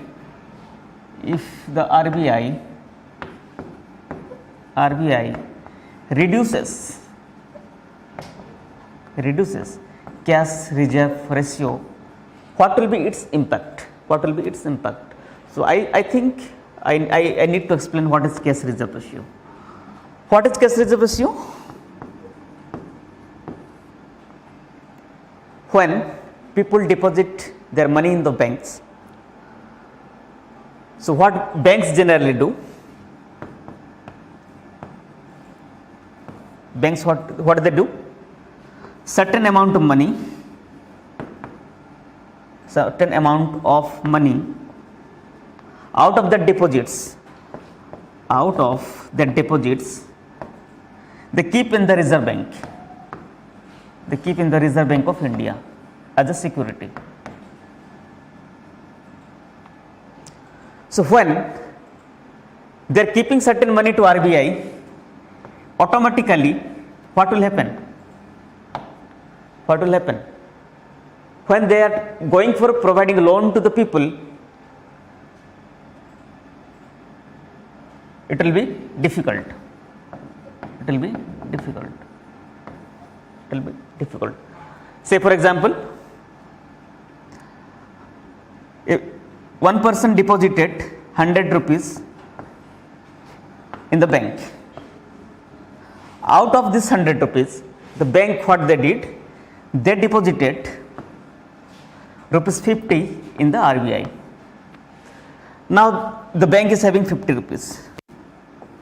So out of this 50 rupees, if they want to give loan to the people, it will be difficult for the bank. So what RBI did? RBI did, okay, initially you gave me 50 rupees, but RBI is saying I will decrease it.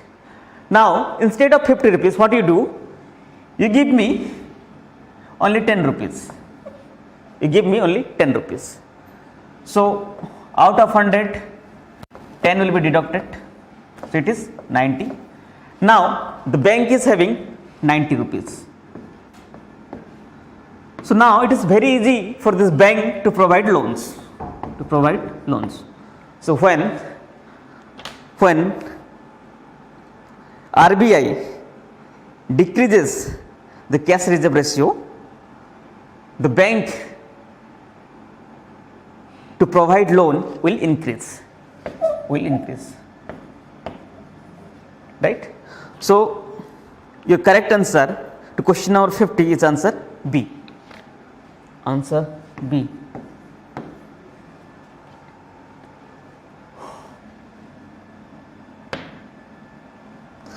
Okay.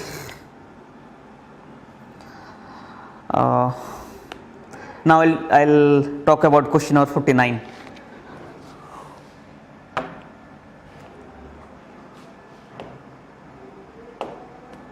Question number 59.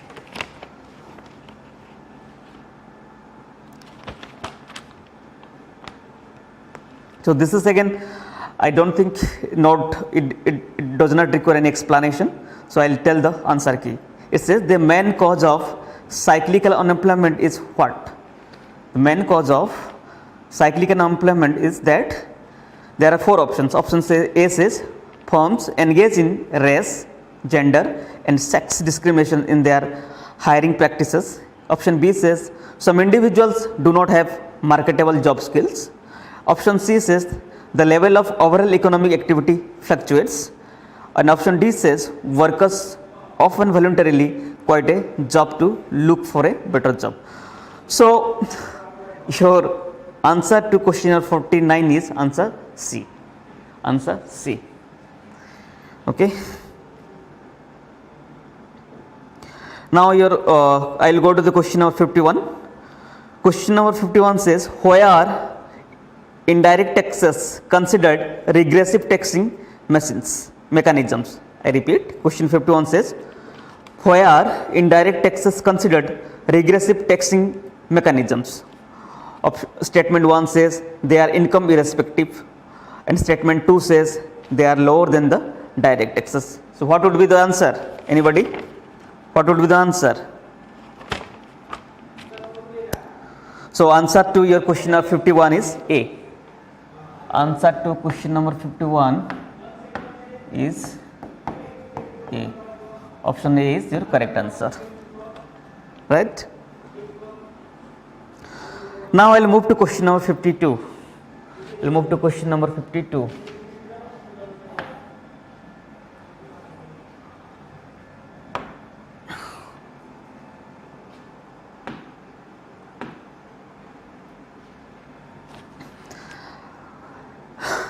Question is number 52 is about economic liberalization in India. So it is again, I don't believe it is need to any explanation. Question is, economic liberalization in India started with option A, substantial changes in industrial licensing policy, the convertibility of Indian rupee, option C says doing away with procedural formalities for foreign direct investment. Option D says significant reduction in tax rates. So what would be the answer?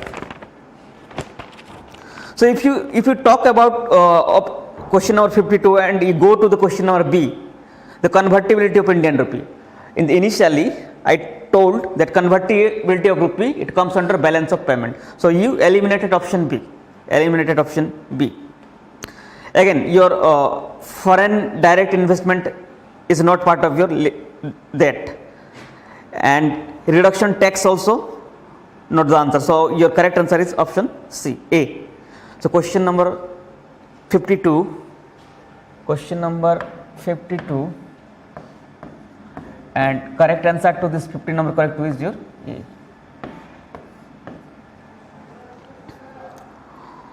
Okay. So again, now I'll go to the question number 53. Question number 53.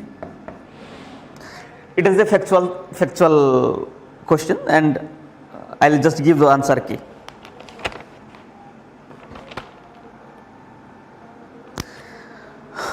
It is saying, which of the following is not an example of semi-closed e-violence?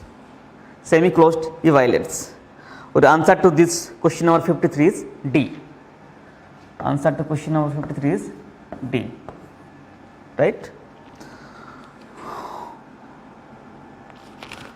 So I hope, so there are total 16 questions in from your economic section, and I believe I did all 16 questions starting from question number 40 to question number 55. So with this I end this discussion class for economic sections, and thank you.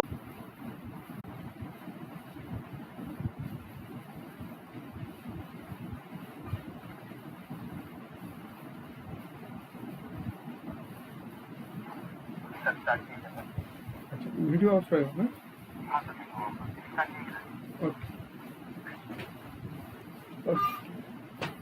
Hello everyone. We'll start this FTD discussions regarding your geography and ecology and environment. Okay, both are mixing here, so all are welcome to these discussions. So let's start. See, first there are near about more than 30 questions are there. So we'll discuss with the mix of this ecology part and your geography part. So first question we'll see, consider the food pyramid showing the interdependence of plants and animals in the food chain. Question the food pyramid showing the interdependence of plants and animals in the food chain. Which one of the following pyramid is not delicately balanced in the chain? Okay, that is your answer, that is your small carnivore. Okay, we'll discuss after every two questions, or at least we'll discuss the answer. Okay, let's finish the second one.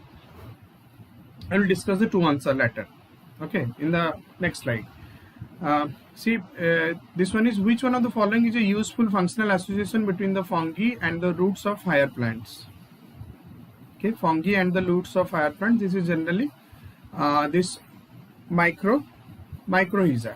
Okay, so we'll see. Let's see the answer. 56 we'll see the answer, that is your small carnivore. Food pyramid showing the interdependence, your interdependence of plants and animals of the food chain, that is small carnivore. How small carnivore? Generally, you will see this one. Generally, carnivores are essential part of the delicate balance seen in the nature. How? By consuming various animals lower in the food chain. Meat consuming predators such as wolves, lions help them maintain the acceptable populations levels of their prey.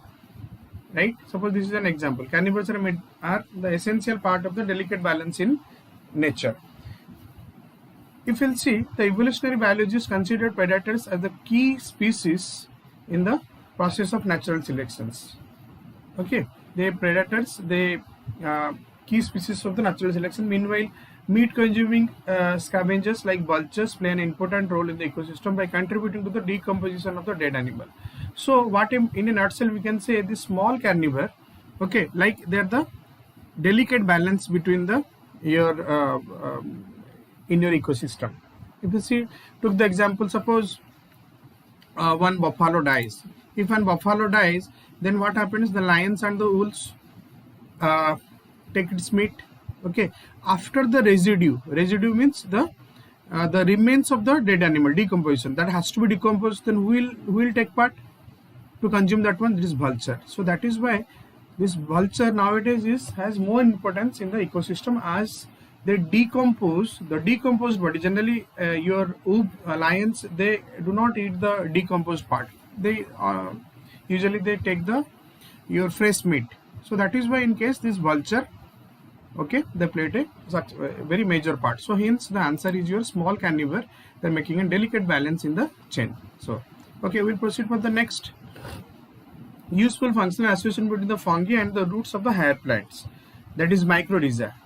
We see mycorrhiza is a non-disease producing associations in which fungus invades.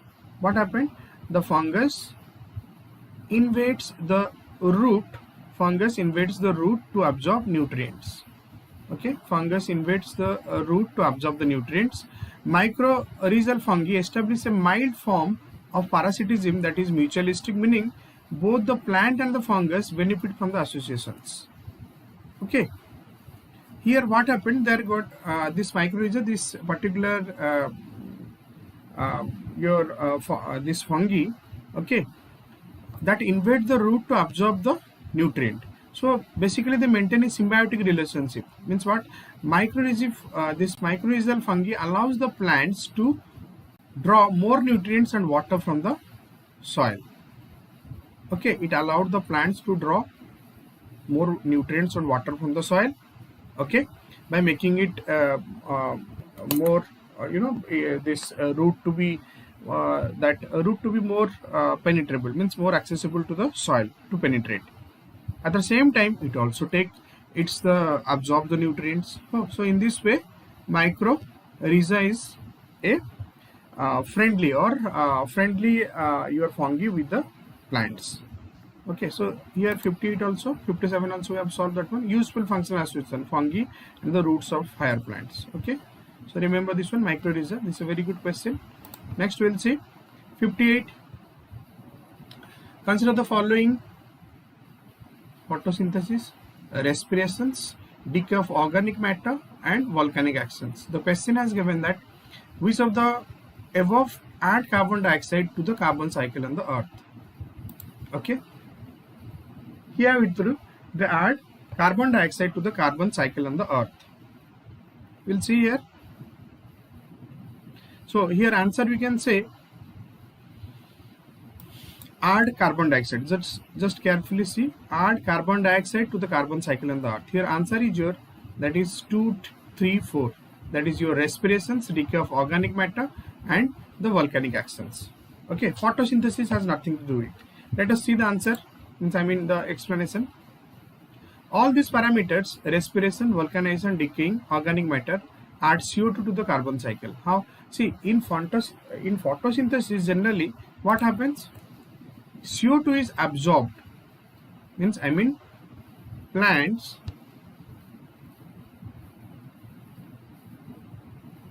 absorb CO2, plant absorbs CO2 for their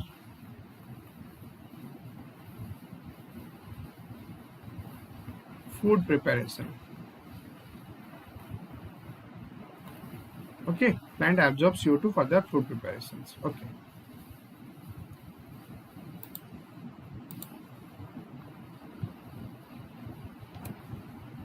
Next, which of the following? Let's see, which of the following is the correct sequence of ecosystem in the order of decreasing productivity? In the order of decreasing productivity.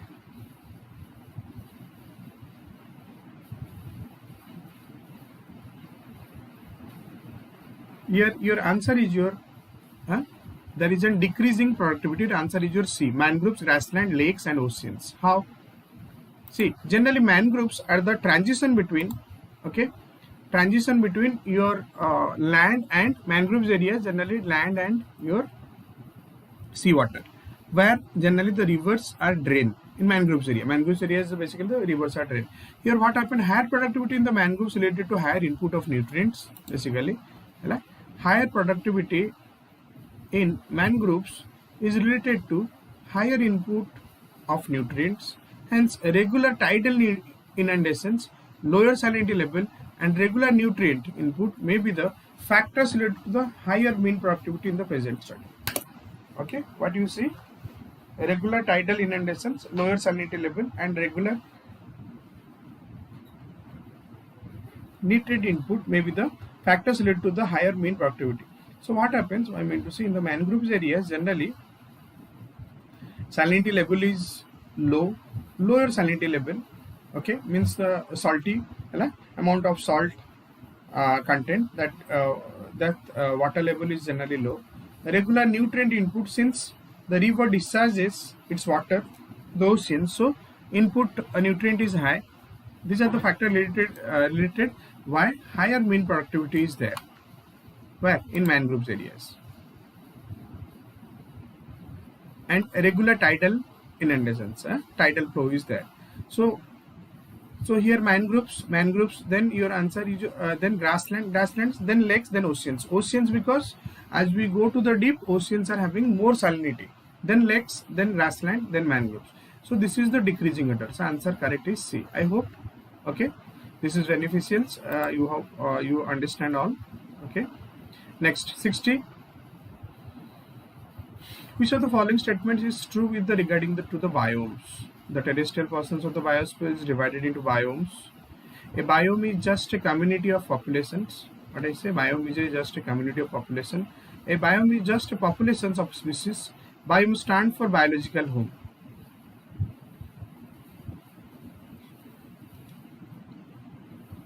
Statement is true with regards to biomes.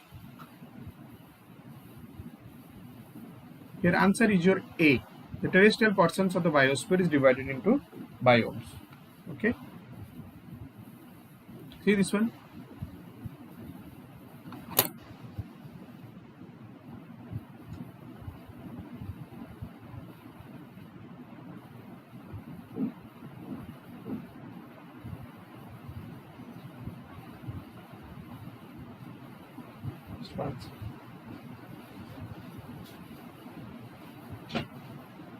Just see the terrestrial portion. There are 5 major types of biomes: aquatic, grassland, forest, desert, and tundra.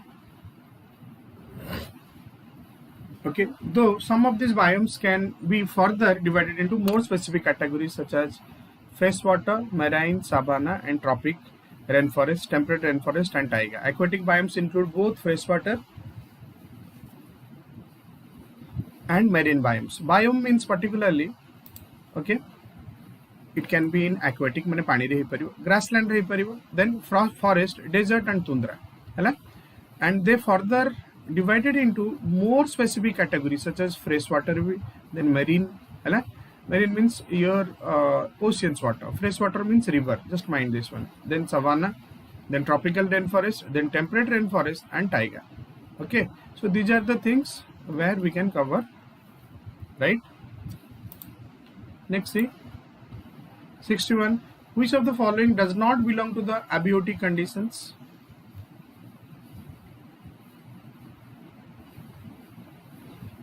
First, we have to understand the what is the meaning of biotic, abiotic. Just I'm giving time. Abiotic conditions, okay.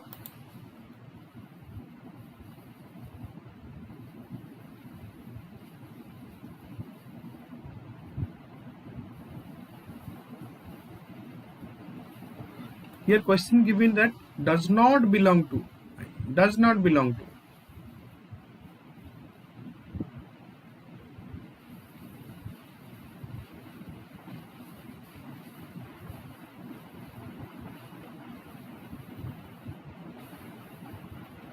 Here answer is your none, remember, because they all are abiotic. First the condition is abiotic means non-living. First the thing is that I have to describe that one.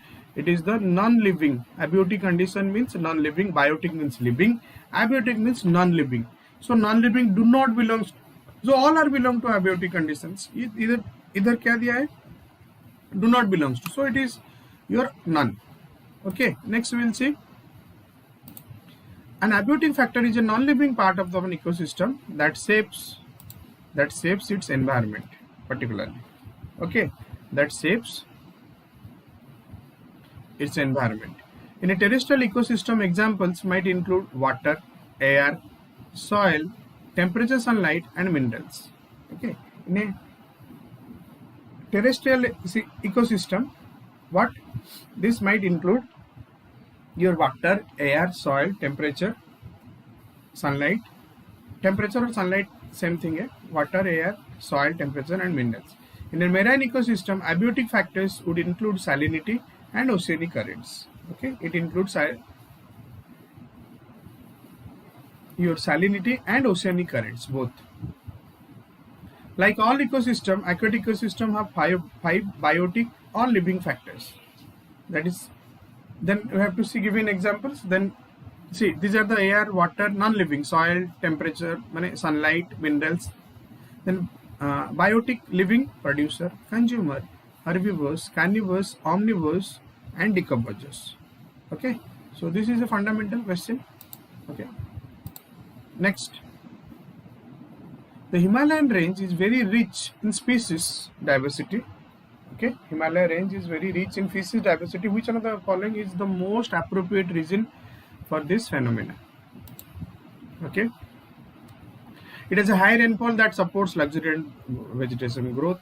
It is a confluence of different biogeographical zones. Exotic and invasive species have not been introduced in these regions. It has less human interference. Okay, so here answer is here, it is a confluence of different biogeographical zones. Confluence of different biogeographical zones. You can see the answer here, B. It is a confluence of different biogeographical zones. The Himalaya range is the confluence of Trans-Himalaya zone, Himalayan zone and Northeast zone. Trans-Himalaya, Himalayan and Northeast zone, which are part of the biodiversity hotspot as well. You can see, this is the confluence of different biogeographical zones. Himalayan range, which is a mixture of Trans-Himalaya, Himalayan zone and Northeast. If I make a diagram of such,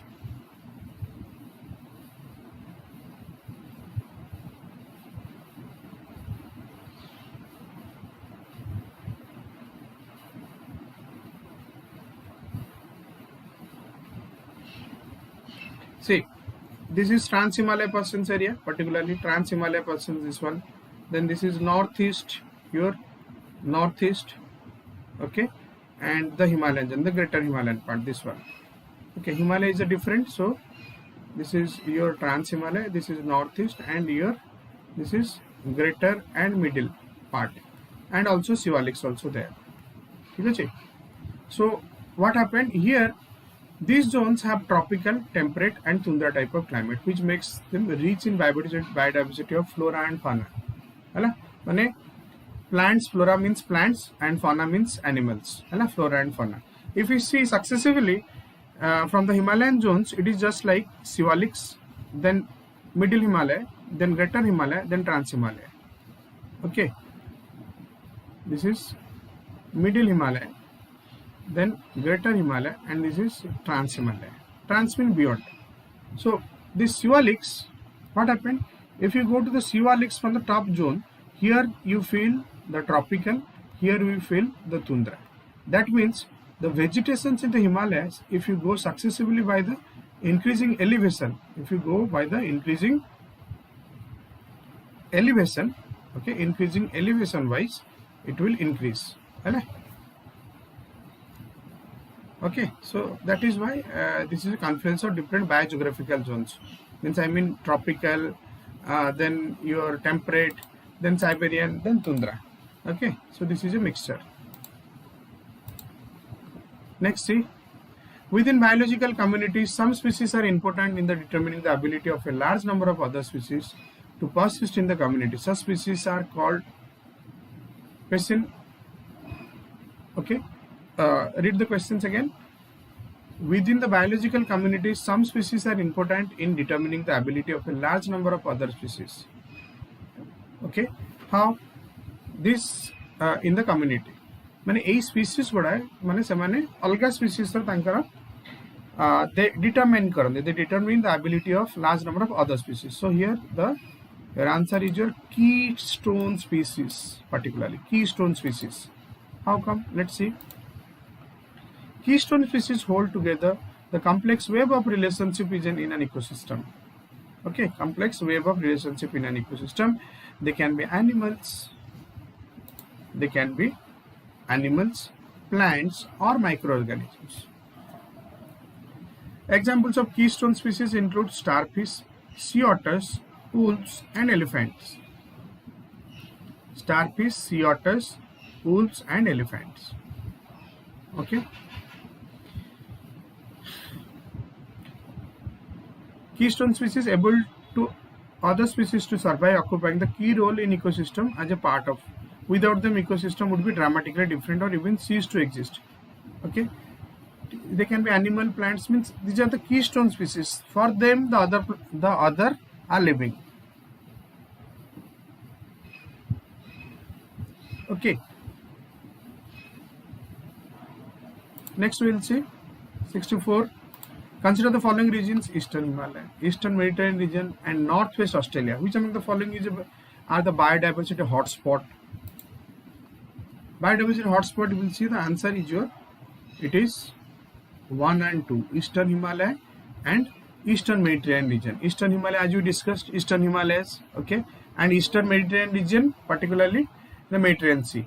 See, why the Northwest Australia? It is not there because Northwestern Australia is mostly a desert. It's a complete arid region, particularly. If you see here,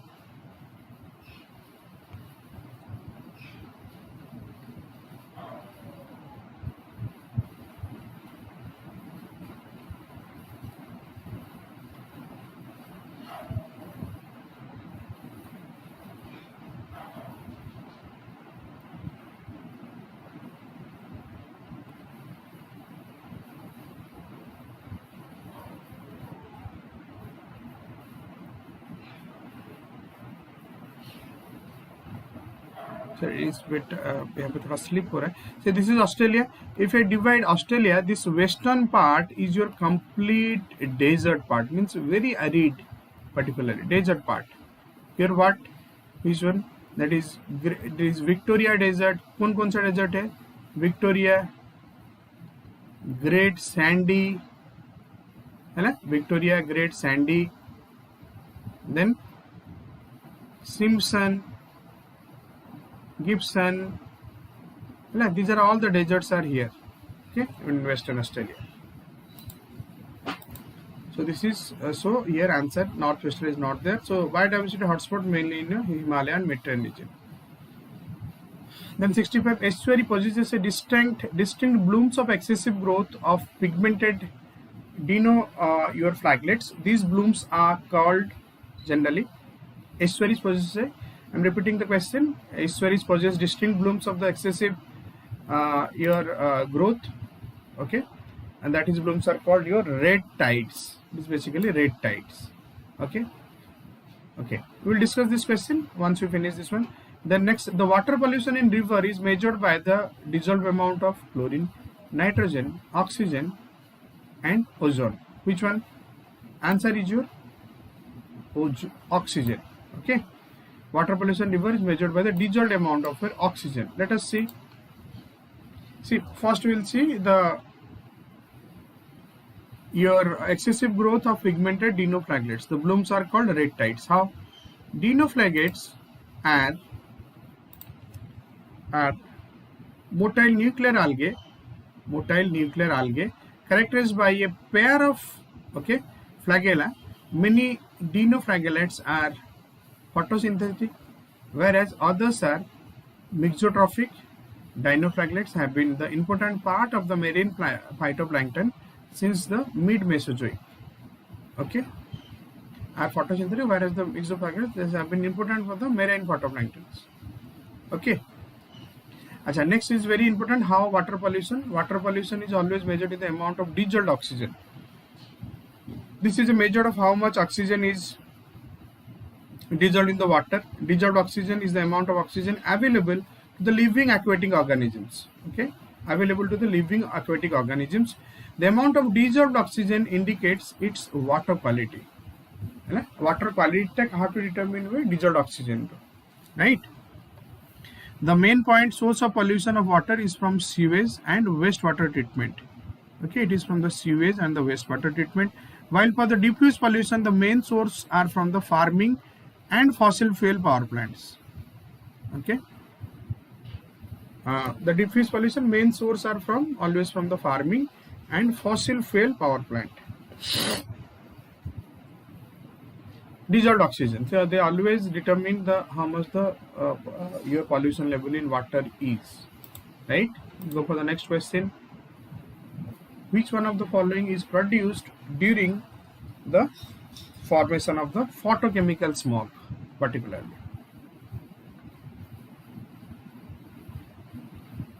Produced during the formation of the photochemical smog. Here answer is your hydrocarbons, nitrogen oxides, ozone, both bands. Here answer is your both B and C, nitrogen and ozone, both they make the photochemical smog. We'll discuss successively after completing this question. Photochemical smog is a resultant of the reaching of the reaction among which one?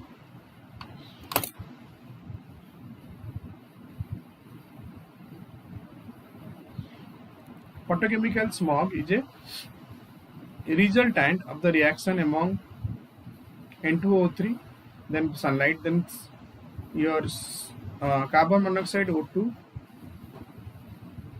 paracetyl nitrate in the presence of sunlight, CO2, NO2, N2O, the lower temperature, then high concentration of N2O3, that is your O3 and CO. Okay, here you see it is the answer is your, as you see in the above upare जोटा हम देखिले N2 and O3, N2 and O3 ozone. Okay, here answer is your A particle, because we have already seen this is already there, nitrous oxide and ozone. So here answer is your A. And paracetyl nitrate, particularly the photochemical smog. Let us know. See, if you see here, photochemical smog is a mixture of actually the pollutant that are formed when nitrogen oxides and volatile organic compound, that is VOC, react to sunlight. Sunlight sang react होती, creating a brown haze above the city. For example in Delhi, for example in Tokyo. Okay, most of the warm cities, it tends to occur more often in summer because that is when we have more sunlight. It is visible as a brown haze and is most prominent during the morning and afternoon. Morning and afternoon are very prominent, especially in densely populated warm cities. Densely populated warm cities are most prominent. 68A, photochemical smog is resultant reaction among N2O, O3 and paracetyl nitrate. That is, this type of smog has its origin in the nitrogen oxides and hydrocarbon vapors emitted by automobiles and other sources, which then undergo photochemical reactions in the lower atmosphere. Okay. Let's see the four undesirable components of photochemical smog are nitrogen dioxide, ozone, then peroxyacetylene nitrate, peroxyacetylene nitrate, then chemical compounds that contain CHO group, okay, that is aldehydes. Four major undesirable component of photochemical, so nitrogen dioxide, then ozone, then peroxyacetylene nitrate, and chemical compounds, that is your aldehydes. Okay, aldehydes groups, aldehydes, ketones, those are all are there. So basically this type of their origin from the nitrous oxides and the hydrocarbon vapors, that means VOC. मैंने हम लोग अगर ये जो use करते हैं mosquito मैंने all out वगैरह और this cockroach spray, that is your anti termite treatment, and your even if you are using the deodorant and perfumes, there are also VOC compounds, volatile organic compounds. They are not visible, but they are very long term, they are very harmful to our environment. Okay, next see, which event gave an impetus for enacting many environmental laws in India? कौन सा event इसमें हुआ था? Stockholm Conference, Bhopal gas tragedy, arrival of the British, then independence.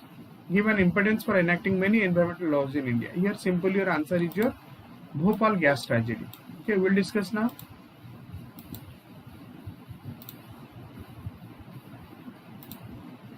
The Bhopal disaster occurred when about 45 tons of gas, that is methyl isocyanate, escaped from the plant owned by a subsidiary of the US based Union Carbide Corporation. Particularly, this incident was happened in which year? 1984, 1984 मसीह होता है Bhopal gas tragedy बंद बहुत लोग मरते until the repercussion was so so furious. The deformed babies are born. Okay, there is many genetic disorder also seen, methyl isocyanate, that one. Investigators later established that substandard operating and safety procedures, okay, safety procedures, substandard operating at the understaffed plant had led to the catastrophe, this one, Bhopal gas tragedy. Okay, so safety system operating bartan sabu plant re bartan very high alert is a basic requirement. Next, what is the Rio 20 plus mentioned in the news? It is the United Nations Conference Sustainable Development. It is a ministerial meeting of the World Trade. Okay. Then it is a conference of Intergovernmental Planet on Climate Change. It is a conference on the member of countries of the Convention on Biological Diversity. Your answer is your A. That is United Nations Conference on Sustainable Development. Rio 20, Rio 20 means Rio de Janeiro in Brazil. This was held. So let's see. The Earth Summit was held in the Rio de Janeiro, Brazil in 1992. 1992 Rio de Janeiro, Brazil capital. Brazil one of the old means very this mega city event hitla. Brasilia re hinatla. Capital of Brazil is Brasilia. Then it is also known as the Rio Summit. Rio Summit then to the United Nations Conference Sustainable Development. That is particularly the Sustainable Development Program exists. Sustainable Development. Then before that one, let us know what is Sustainable Development. Sustainable Development है क्या है? You can say Sustainable Development. Sustainable Development means development in continuity. There is no discontinuity in the development. This development, also known as your global goals, that means aim to reconcile the economic growth. Why the world, this World Forum has united to take up this issue, sustainable development. Reconcile the economic growth, environmental balance, and social progress. Okay, economic growth, environmental balance, and social progress, ensuring that all people have the same opportunities and can lead a better life without compromising the planet. Okay, economic growth, environmental balance, and social progress, ensuring that the people have same opportunities and can lead a better life without compromising the planet. Okay, for better standard of living by. Right? Environmental balance, social progress, and economic growth. So these are the main agenda. Okay, and all dimensional social progress we have, that means better indicator of life, health, education, other amenities, environmental balance, keeping environment, then economic growth, the opportunities, creating the opportunities. So this is called your sustainable. That is for a better life. Opportunities should be available to the people for the better life with your good environment, keeping the balance in environment. Next we'll see. Advanced sunrise and delayed sunset found in the sky are due to the diffraction, refraction, scattering, total internal refractions, refraction of light, refraction, scattering of light, total internal refraction. Here answer is just scattering of light. Okay, this is very normal. This is scattering of light.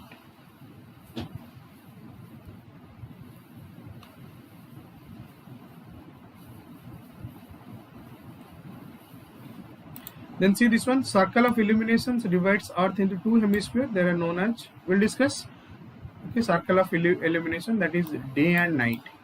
Okay, illumination means light, means lighted. We'll see the answer.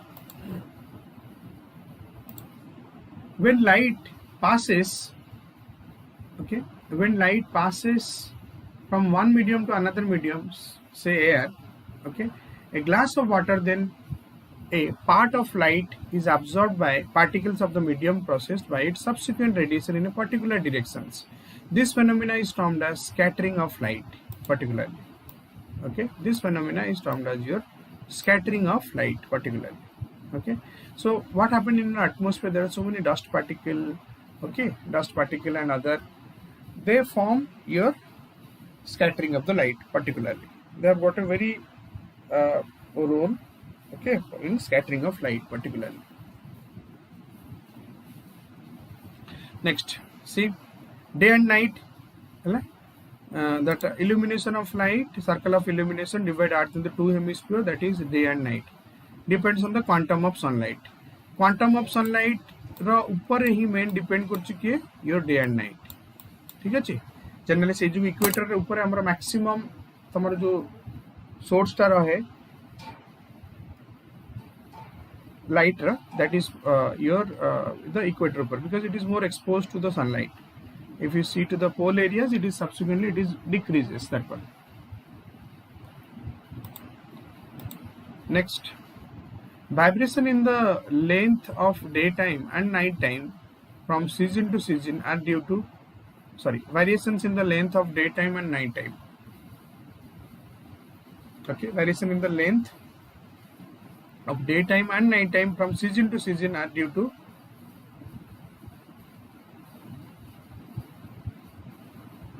Earth revolution on its axis, Earth revolution and the sun in an elliptical manner, latitudinal position of the place and revolution of the Earth on a tilted axis. Answer is your, that is, okay, length day and night time, variation in the length, that is Earth revolution around the sun in an, this is most appropriate. See, all are seems to be very correct. Revolution on its axis, latitudinal position, revolution of the Earth on a tilted axis. Okay, but here Earth revolution around the sun in an elliptical manner. This is more appealing. Had this not been there, जदि B टा नथांता, then your D हितांता.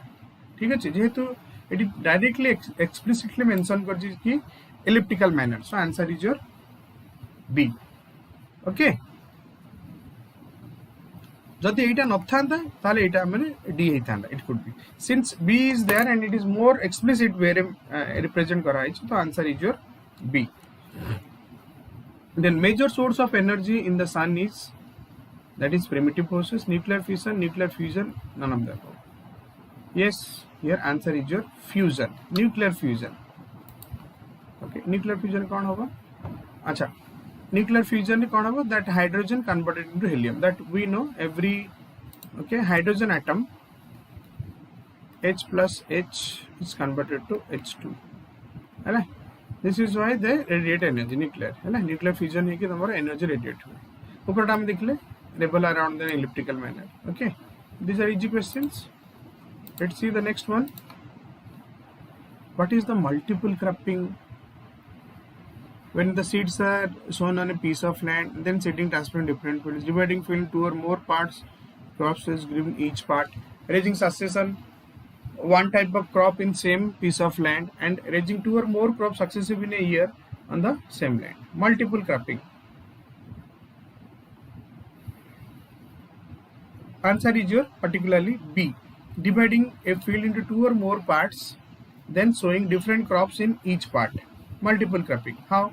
See, it is defined as a harvesting more than once a year, more than a year. It's a widespread land management strategy in the tropical and subtropical agriculture. It is a way of intensifying agricultural production and diversifying crop mix for economic and environmental benefits. Mixed farming, that is multiple cropping. Dividing a field into two or more parts and then sowing different crops each part. Then same, your mixed farming, growing two crops at the same time, growing different crops in a succession, a system of farming which involves growing crops as well as raising livestock. Livestock means pashu palan. Then all of these. Mixed farming means your answer is C. Growing of crops as well as livestock. Then 77. Which multi-purpose project was taken off first of all after independence? Bakranangal project, Krushi, Damodar, then Indira Sagar project. Answer is your Damodar Valley project.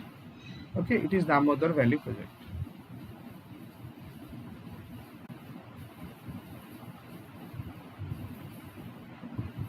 Okay, let us see the answer now. Discussion. Acha, we'll come back to this one. Damodar. A system of farming which involves growing of crops as well as livestock. Okay, main characteristics of the mixed farming that farms produce both crops and livestock. That is your nurturing of your, the farms produced both crops and livestock. Crops huए, livestock huए. Crops and livestock of the two enterprises are interwoven and integrated. The grass is an important crop of mixed farming system, occupying at least 20% of the cultivated land. 20% of the cultivated land को grass occupy करियो. Livestock enterprises complement crop production to provide balance of farming and productive system. Balance of farming and productive system. its advantage is that it reduces dependence on external sources such as fertilizers as the crop and animal components. Cow hela, suppose cow, so cow dung can be used as a manure. Okay, so and suppose your particularly your chicken रखा है suppose है ना, chicken रो जो तांकर एस्ट्रीटा करछन तांको तमे as an पॉल्यूटरी जो बाहर छि तांकर पॉल्यूटरी ताको ने कि पोखर रे दे दियो, fish can eat very well. Okay, so these are the things that how it can, है ना, mixed farming row benefit. DBC project is in first very after independence it is developed, this particularly in the West Bengal. DBC ठीक अछि.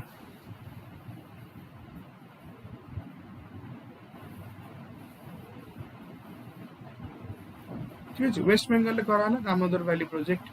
Damodar valley project जदि केतले West Bengal अरे it is after independence हिची, very after independence, जोटा कि गंगा नदी ऊपर हिची. Damodar valley is on the river Ganga ऊपर, तो divert for the one is diverted water for your diverted माने to conserve the diverted water that are pass to the Bangladesh, है ना. मेनली कंजर्वेशन डैम करा है कि दामोदर वैली करा है कि डैम करा है कि वाटर कंजर्व करा हला. आ से कंजर्वेशन कोन हला पर्टिकुलरली से माने इलेक्ट्रिसिटी भी सेट भी जनरेट करले, है ना. The states like your Meghalaya, West Bengal and Jharkhand, they got the benefit of your this electricity also, irrigation also particularly mainly, है ना. ये सब जिनस में तंगर करा है Damodar valley project. It's a multi river valley project. Okay, next we will see which of the following is are correct. Bhadravati steel plant productions of alloy steel and pig iron. Then Vilai steel plant was set up with Russian collaboration. Then production of alloy and steel pig iron. Ankleshwar, if you see, Ankleshwar is your Gujarat. Ankleshwar. Okay.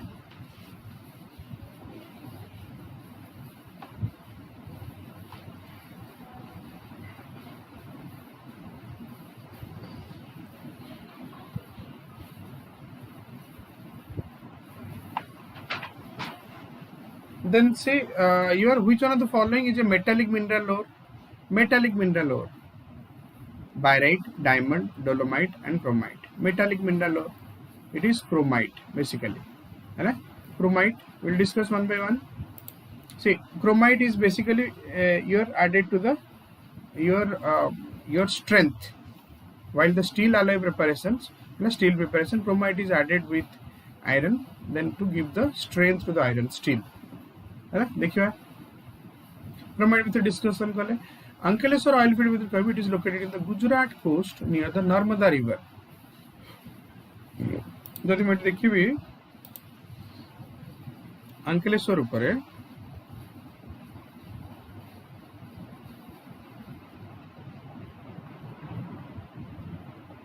here it is Ankleshwar, it is तुम्हारा Narmada river आसी, this is your Narmada river, this is Ankleshwar.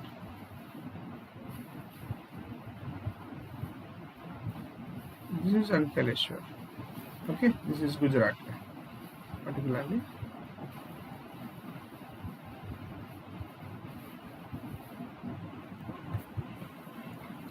Then the Singhbhum area at the Chotanagpur plateau, they are very rich in iron, manganese, coal, copper, है ना. Chotanagpur area को जदि हम कहबी, Chotanagpur area is particularly, जदि हम देखिबा Chotanagpur area is located in the Jharkhand. It is here, it is Chotanagpur area, is very rich, है ना. Chotanagpur area,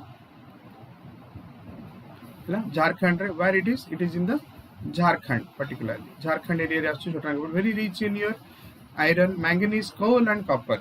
Okay, and this is also Ruhr of India. Ruhr is a place in Germany which is very rich in your mineral wealth. So also our Chotanagpur plateau in Jharkhand, है ना, is mineral source, है ना, rich deposition of mineral source, है ना, rich deposition of mineral source in कोटी Germany. तो सही नाटा को एटी करा है हमको छोटा नागपुर एरिया को दिया है ओके से जो रूर कह जाए इंडिया जर्मनी रो रूर आ हमर इंडिया रो रूर है कि छोटा Nagpur same because of the rich mineral deposition minerals माने डिपोजिट हो ओके नेक्स्ट देखिबा which one of the following minerals contains mostly silica है ना इट इज क्वार्ज है ना will explain Ghatshila in Jharkhand is known for the production of which of the following company following क्या भीतर को mineral copper mica lead and zinc manganese it is copper है ना घाटशिला देखिए क्वार्ज बेसिकली सिलिका हुए quartz जोटा कि हमें कहू योर सैंडस्टोन रो मेटामॉर्फिक फॉर्म है क्वार्ज है ना सैंडस्टोन में सिलिका बेसी था एथरे है ना सॉरी सिलिका बेसी था हिंदुस्तान कॉपर लिमिटेड जदि कथा हम कहबी Hindustan copper limited and government of India's PSU one wing is located here है ना हिंदुस्तान कॉपर जो अच्छी कॉपर लिमिटेड घाटशिला रे है ना Ghatshila is in Jharkhand basically Ghatshila is in Jharkhand Jharkhand रे घाटशिला अच्छी ठीक अच्छे एते कोन अच्छे वन विंग अच्छी कोटा हिंदुस्तान कॉपर लिमिटेड ठीक अच्छे घाटशिला रे है ना Hindustan copper limited that is your copper पाई फेमस है कॉपर पाई ठीक है जी okay next will see the next question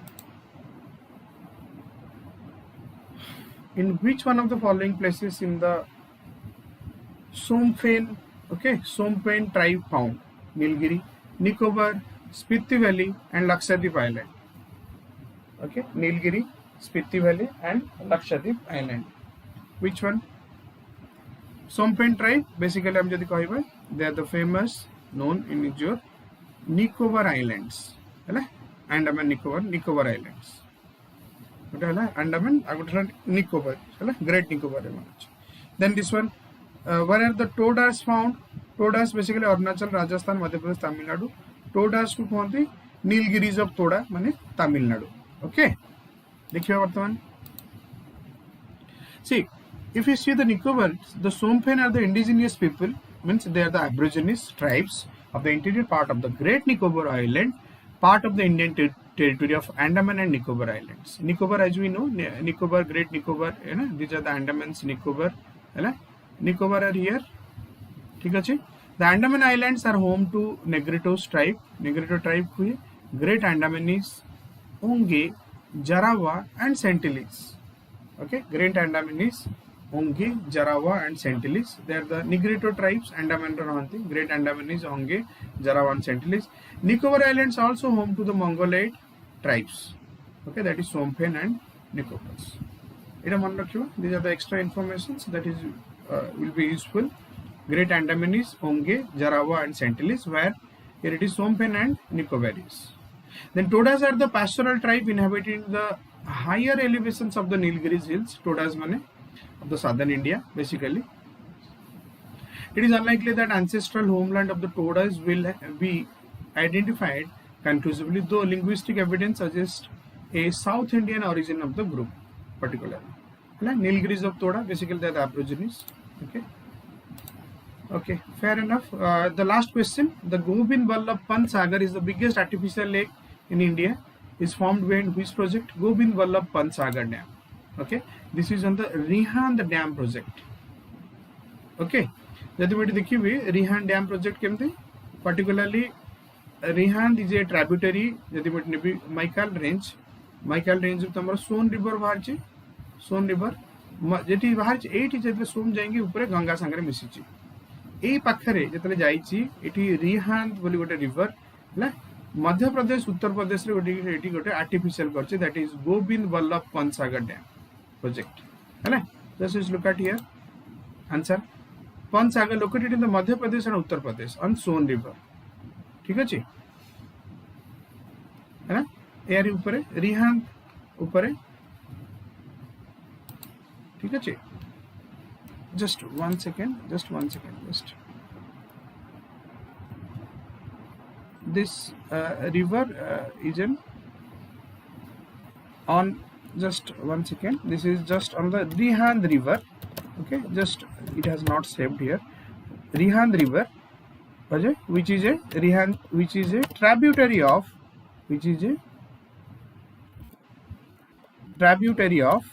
your Son. Okay, Rihand River, which is a tributary of your Son River.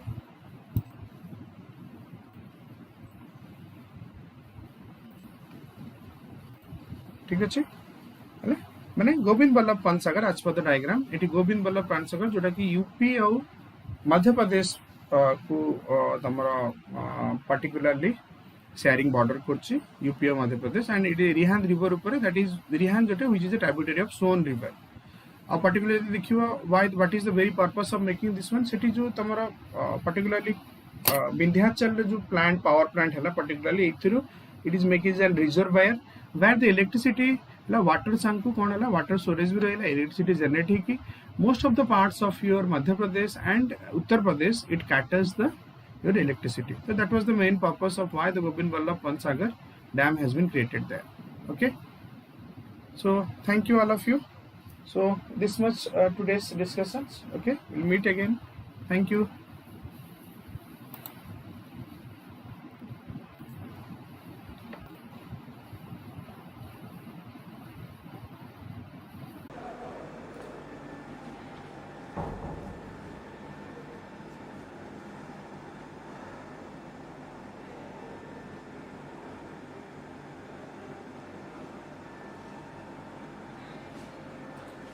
History questions button start करिया number 87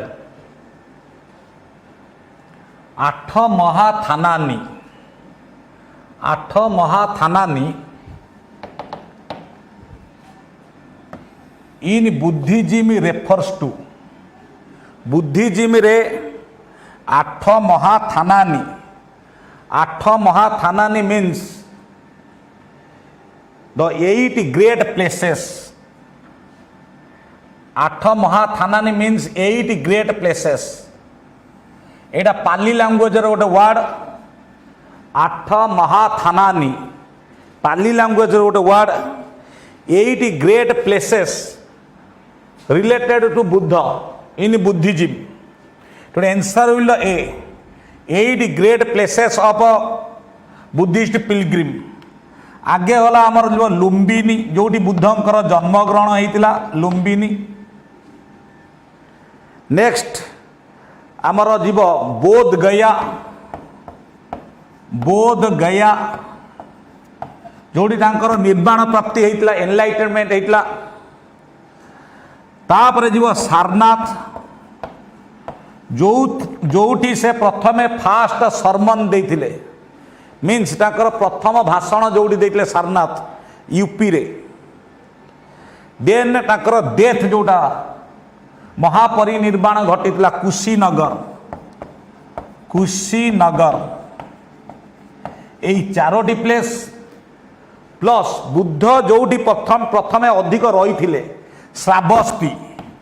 Shravasti एटा UP रो Shravasti that is another one then आउला राजगिरी मगधर राजगिरी बिहार रे राजगिरी जोड़ा राजगृह और गिरिब्रज बोली कह जाउतला एटा बिहार रे आउला संकस यूपी रे संकस SANKA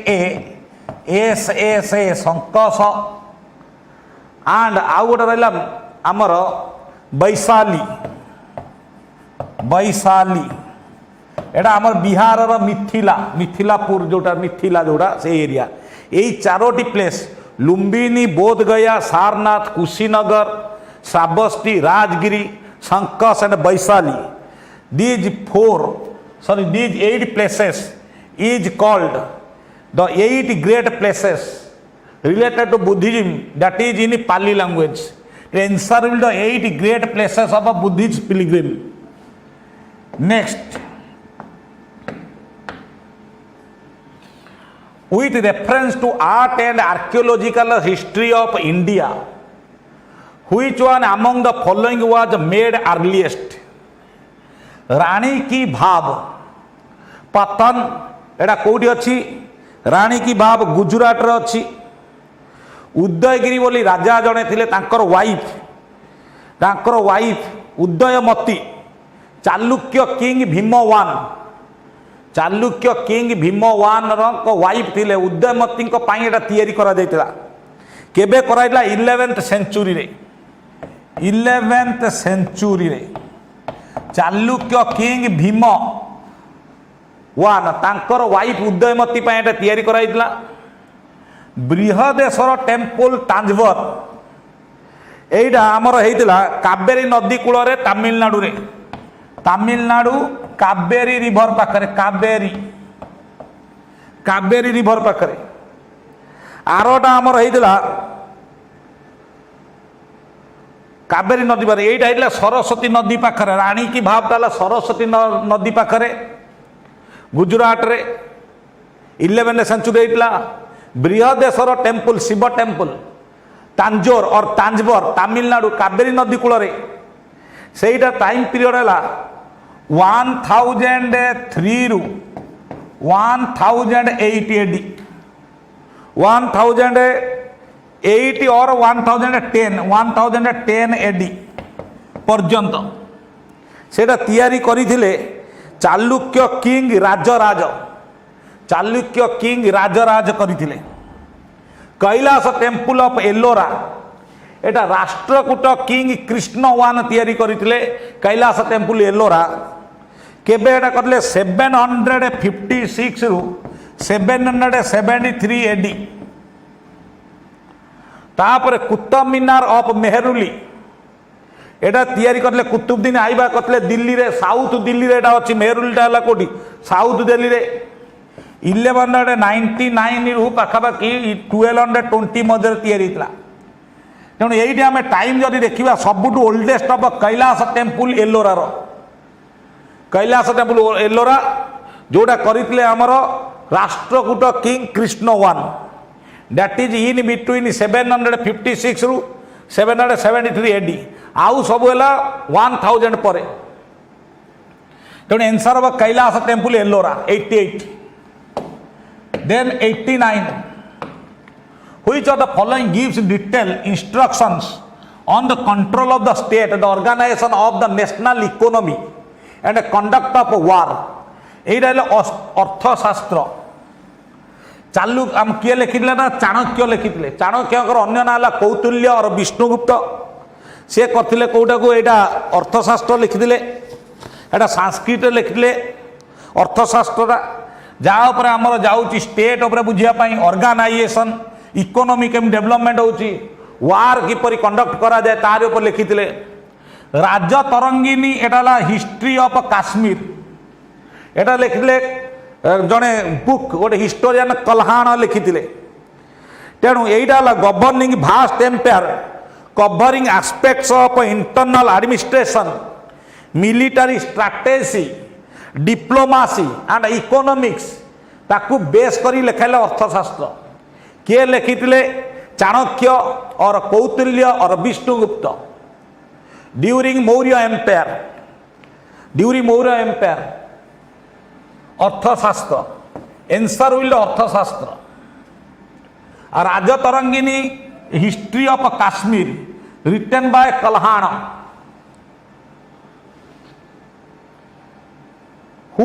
next question who introduced do aspa सी आसपा सिस्टम एटा आमर मनसबदार सिस्टम किछि चेंज आनी मनसबदार सिस्टम रे दुईटी थिला गोटे जाट आ गोटे कौन सावार जाट आ गोटे सावार जाट माने मनसबदार दुईटा पार्ट मनसबदार सिस्टम जोटा मुगल माने मंगोलिया रु कॉपी करथिले मनसबदार सिस्टम इंट्रोड्यूस करले अकबर करथिले तार जाट माने तार रैंक मनकर 5000 जाट कि 1000 जाट कि 500 जाट 10 रु पाखापाखि रोला 1000 जाट तापर किछि आमर प्रिंस मानकु ताकु दिया जाउला 5000 जाट तांको अंडर रे किछि भी दिया जाउला घोड़ सवार माने किछि सावार जन घोड़ा रखिबे सावार ମନେକର ଗୋଟେ ଜ୍ୟାଟ୍ ହେଲା 5000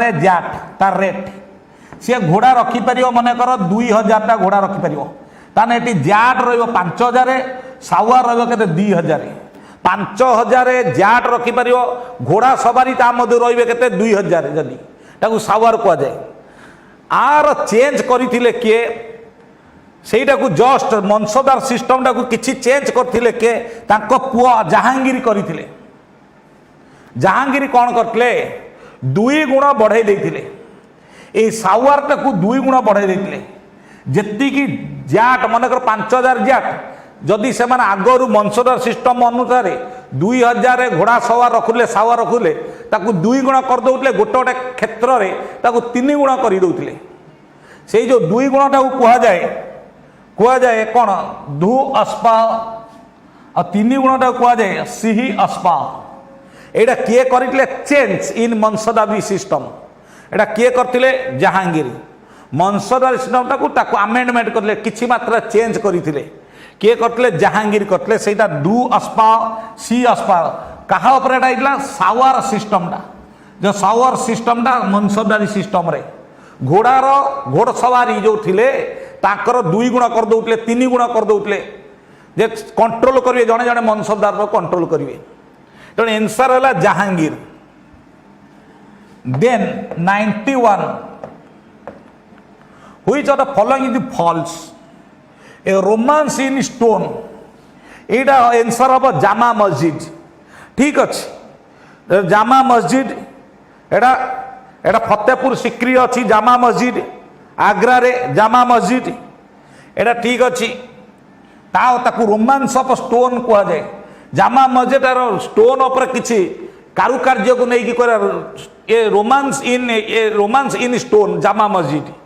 ଏ frozen teardrop, a frozen tear drop on the cheek of eternity, a frozen tear drop on the cheek of eternity, ଅମରର ଚିକ୍ ଗାଲରେ ଗୋଟେ ଫ୍ରୋଜେନ୍ ଟିୟର, ଏଇଟା ତାଜମହଲକୁ ନେଇ କହିଥିଲେ ଆର୍ଏନ୍ ଟାଗୋର, ରବୀନ୍ଦ୍ରନାଥ ଟାଗୋର କହିଲେ, ଏଟା ବି ଠିକ୍ ଅଛି। এই যে ଗୋଟେ ପୋଏମ୍ ଲେଖା ଯାଇଥିଲା ଅବୁଲ ଫୈଜଲଙ୍କର, Abul Faizal was the wazir of Akbar, main prime minister, जी अकबर नामा लिखिंट नवरत्नर अच्छा सी गोटे पोएम लिखिले जोटा टॉम ऑफ सलीम चिश्ती जोटा फतेहपुर सिक्री अच्छी से लिखा जाइए से पोएमटा, एटा भी ठीक अच्छे। किंतु ये जो इफ ऑन द अर्थ आन एडेन, एडेन माने स्वर्ग ऑफ ब्लिस इट इज, एटा दीवानी खास रे लिखा जाइए, किंतु आग्रा हबनी आंसर। दीवानी खास दिल्ली, दीवानी खासटा कौटी अच्छी दिल्ली रे अच्छी, तेणु सी विल द रंग कौटा फॉल्स ना सी, कारण दीवानी खास इज प्रेजेंट इन दिल्ली, तेणु ये आग्रा लिखाई। तो 91 answer will the C. 92 the East India Company monopoly in tea and imports from China with ended with the passage of which act by the British parliament. आमर सबू 2020 years रे change हुए, गोटे fix करा जाए 2020 इयर्स। देख 793 20 मिसेले 813, 813 रु 20 मिसेले 833, 833 20 मिसेले 853, तापर फिक्स करा जाउतला, ब्रिटिश गवर्नमेंट फिक्स करूतले। चार्टर एक्ट 813 रे टिके यूरोप रे प्रॉब्लम हेतिला, सेही समय 808 रे प्रॉब्लम हैला यूरोप रे। नेपोलियन पूरा नाकबंदी कर देइतला, बंद कर देइतला यूरोप रे बिजनेस तक। तेणु अन्य माने ईस्ट इंडिया कंपनी को छाड़ी की जो कंपनी सब यूरोप रे थिले, ईस्ट ब्रिटिश रो थिले, से माने आउ से यूरोप रे बिजनेस करि परलेनी। ताकू गवर्नमेंट चाहिला, से माने कंप्लेन कले गवर्नमेंट पाख जे आमे जाई की ईस्ट एरिया रे माने इंडिया एई भली जगह रे आमे कोन करिवु ट्रेड करूँ, जहाँ गवर्नमेंट परमिशन देते ईस्ट इंडिया कंपनी एकुटिया जो मोनोपोली करूला ताको बंद कराईगला। किंतु जे माने दुईटी जिनिस बंद कराई नतला चार्टर एक्ट 813 रे, जे से माने चाइना सहित ट्रेड करेंगे से केवल ईस्ट इंडिया कंपनी करिवो, सॉरी एटा 813 रे चाइना सहित इंपोर्ट करियो आउ टी जो टी ओपर नुहे कि केवल माने मोनोपोली चलते मोनोपोली नि टी आउ गोटे चाइना सहित कौन बिजनेस यहीटा को यही जिनिस को छाड़ी यही दुईटी जिनिस छाड़ी अन्य जगार मोनोपोली हटिगला एटा कौ आक्ट रे 1813 आक्ट रे हटि जाइथिला केवल यही दुईटारे से मोनोपोली करि पारिबे ब्रिटिशर्स माने करि पारिबे सॉरी ईस्ट इंडिया कंपनी वाला करि पारिबे से जो मोनोपोली थिला दुईटी जिनिस उपरे ताकू छाड़ दिया जाइथिला 1813 आक्ट रे का ऊपर नहीं की टी ऊपर नहीं की आ ट्रेड विथ चाइना सेटा को भी परे 1833 आक्ट रे चार्टर आक्ट रे सेटा मोनोपोली टाऊ हटे देथिले एथि सब मोनोपोली हटे देथिले एक्सेप्ट 1813 रे एक्सेप्ट को दीटा जिन ट्रेड विथ चाइना आ गोटे ट्रेड इन कोटी आमर टी किंतु 1833 रे 1830 रे सेई दुईटी मोनोपोली भी हटे देथिला तेणु एनसर कही कौटी जो टी आ चाइना मोनोपोली कौटी हटे देला कौ आक्ट रे एनसर विल चार्टर आक्ट 833 813 ने सेठी मोनोपोली थिला तांकर एई दीटारे थिला मोनोपोली अन्य कोठो नथिला कि 1833 रे एटा टोटल हटि गला ए मोनोपोली हटि गला तो charter act 833 will answer number C 92 C 93 consider the following statements about Rabindranath Tagore. Rabindranath Tagore तांका समय रे during his time Tagore was the forefront of a movement for the folk revival in Bengal. Yes, बहुत song लिखिथिले हमर के लिखिले Rabindranath Tagore. He began collective ballads, nursery rhymes, myths to lead movement of folk revival. ना एटा ठीक अछि ताको बेंगल रो development करिया पई तापर कही कबीरंकर पोएम भी ट्रांसलेट करते टागोर तू ये क्वेश्चन कह ओनली पोएट जी कि कबीरंकर कौन पोएम गुड़ी को इंग्लिश रे ट्रांसलेट करले रविन्द्रनाथ टागोर एटा भूल कारण आउरी भी जड़े थिले सी थिले Arvind Krishna मेहरोथा Arvind Krishna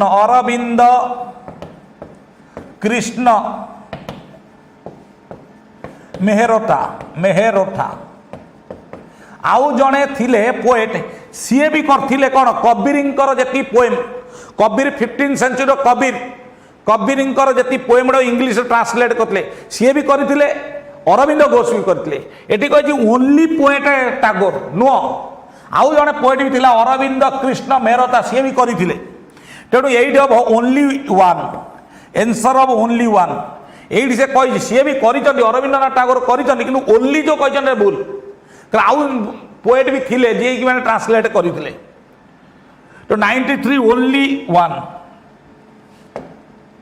94 which of the following commission is not related to famine commission Campbell commission कोड हेतला कैम्बेल कैम्बेल 1866 मसिया जोटा ओडिशार 9 अंक दुर्भिक्ष 9 अंक दुर्भिक्ष कहीं ना दि जाइए से समय राजा थिले दिव्य सिंह देव तांकर 9तम वर्ष से राजनीति करते से समय फेमाइन होता ना 9 अंक दुर्भिक्ष से कैम्बेल कमीशन 866 रे जो होता सेटा गोटे फेमाइन उपरे होता गोटे फेमाइन कमीशन बसला कहीं फेमाइन होता तार कज मागिया से गवर्नमेंट उपर दोष देते से आक्टा से जो कमीशनटा एटा कैम्बेल कमीशन एटा भी गोटे फेमाइन एटा ठीक अच्छी फेमाइन अच्छी ल्याल कमीशन एटा 866 रे कैम्बेल कमीशन बसला जो समय आमर होता 9 अंक दुर्भिक्ष तापर ल्याल कमीशन बसीला 897 से समय जो मरुड़ी होता 897 ताप under the chairman of James Lyall से समय 897 रे एटा भी गोटे माने फेमाइन कमीशन मरुड़ी कमीशन तापर मैकडोनेल कमीशन एटा भी गोटे मैकडोनेल कमीशन एटा भी लॉर्ड कर्जनक द्वारा बसीला एटा 1901 रे बसीला लॉर्ड कर्जनक द्वारा बसीला एटा भी गोटे फेमाइन उपरे गोटे कमीशन मतलब कहीं फेमाइन होउची कहीं मरुड़ी होउची तीनोटी मरुड़ी पाई एटा हिला कैम्बेल कमीशन ल्याल कमीशन और मैकडोनेल कमीशन किंतु Muddiman commission reform inquiry committee किछि change to meet the demands of Indian leaders Indian को लीडर मानकर डिमांड पूरण करिया पाई मुडीमन कमिशन बसला एटा गोटे inquiry committee reform inquiry committee एटा गोटे रिफॉर्म इंक्वायरी कमिटी तो आंसर विल द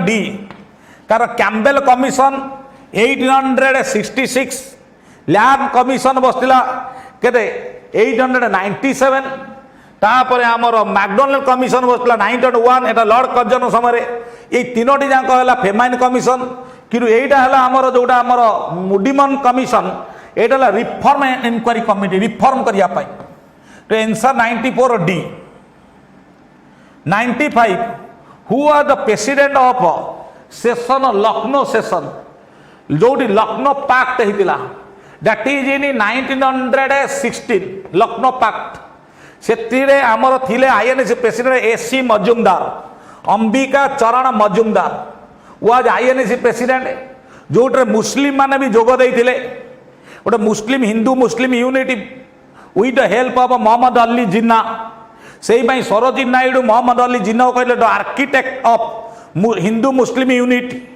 यहाँ आम बहुत फेमस आईएन सेशन थिला लखनऊ सेशन अंबिका चरण मजुमदार एटी आमर एक्सट्रीमिस्ट माने जो माने अलग हो जाते 1907 स्प्लिटिंग हो जाते से माने भी एटी आसी आउ थे योगदान देते बीजी तिलक भी जॉइन करते से तो अंबिका चरण मजुमदार हुआ जाए आईएनसी प्रेसिडेंट जोटे लखनऊ रे गोटे डिमांड रखा जाता लखनऊ पैक्ट कहुए 1916 आनिवेशांत होता सॉरी आनिवेशांत होता 1917 Calcutta session Annie Besant was first women INC president Bhupendra Nath Basu वाला INC president 1914 1914 Madras session Satyendra Prasanna Sinha से जस्ट पूर्व होते 1915 सत्येंद्र पसंद सिन्हा एटा बॉम्बे सेशन भूपेंद्र नाथ बासुला माड्रास सेशन सत्येंद्र पसंद सिन्हा बॉम्बे सेशन 1915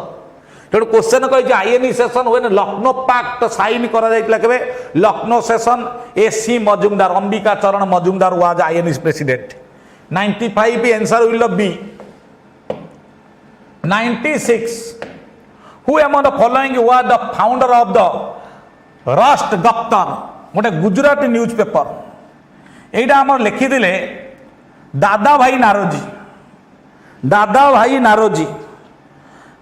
नारोजी हेटा 851 रे गुजरात लिखे गोटे news paper founder of news paper राष्ट्र गप्तर आर इंग्लिश भी गोटे वर्सन आसला इंग्लिश वर्सन थिला द ट्रूथ टेलर राष्ट्र गप्तर ट्रूथ टेलर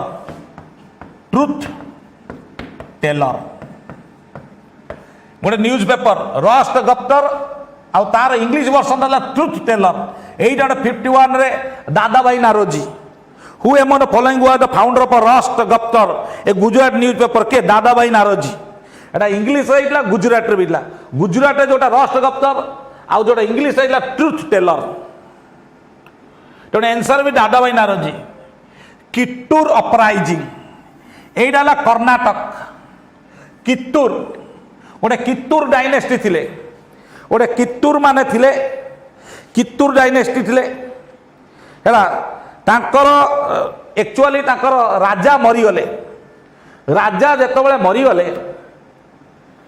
सेही समय तांकर रानी जे थिले तांकर रानी को ना थिला चेन्नामा थिला कौन चेन्नामा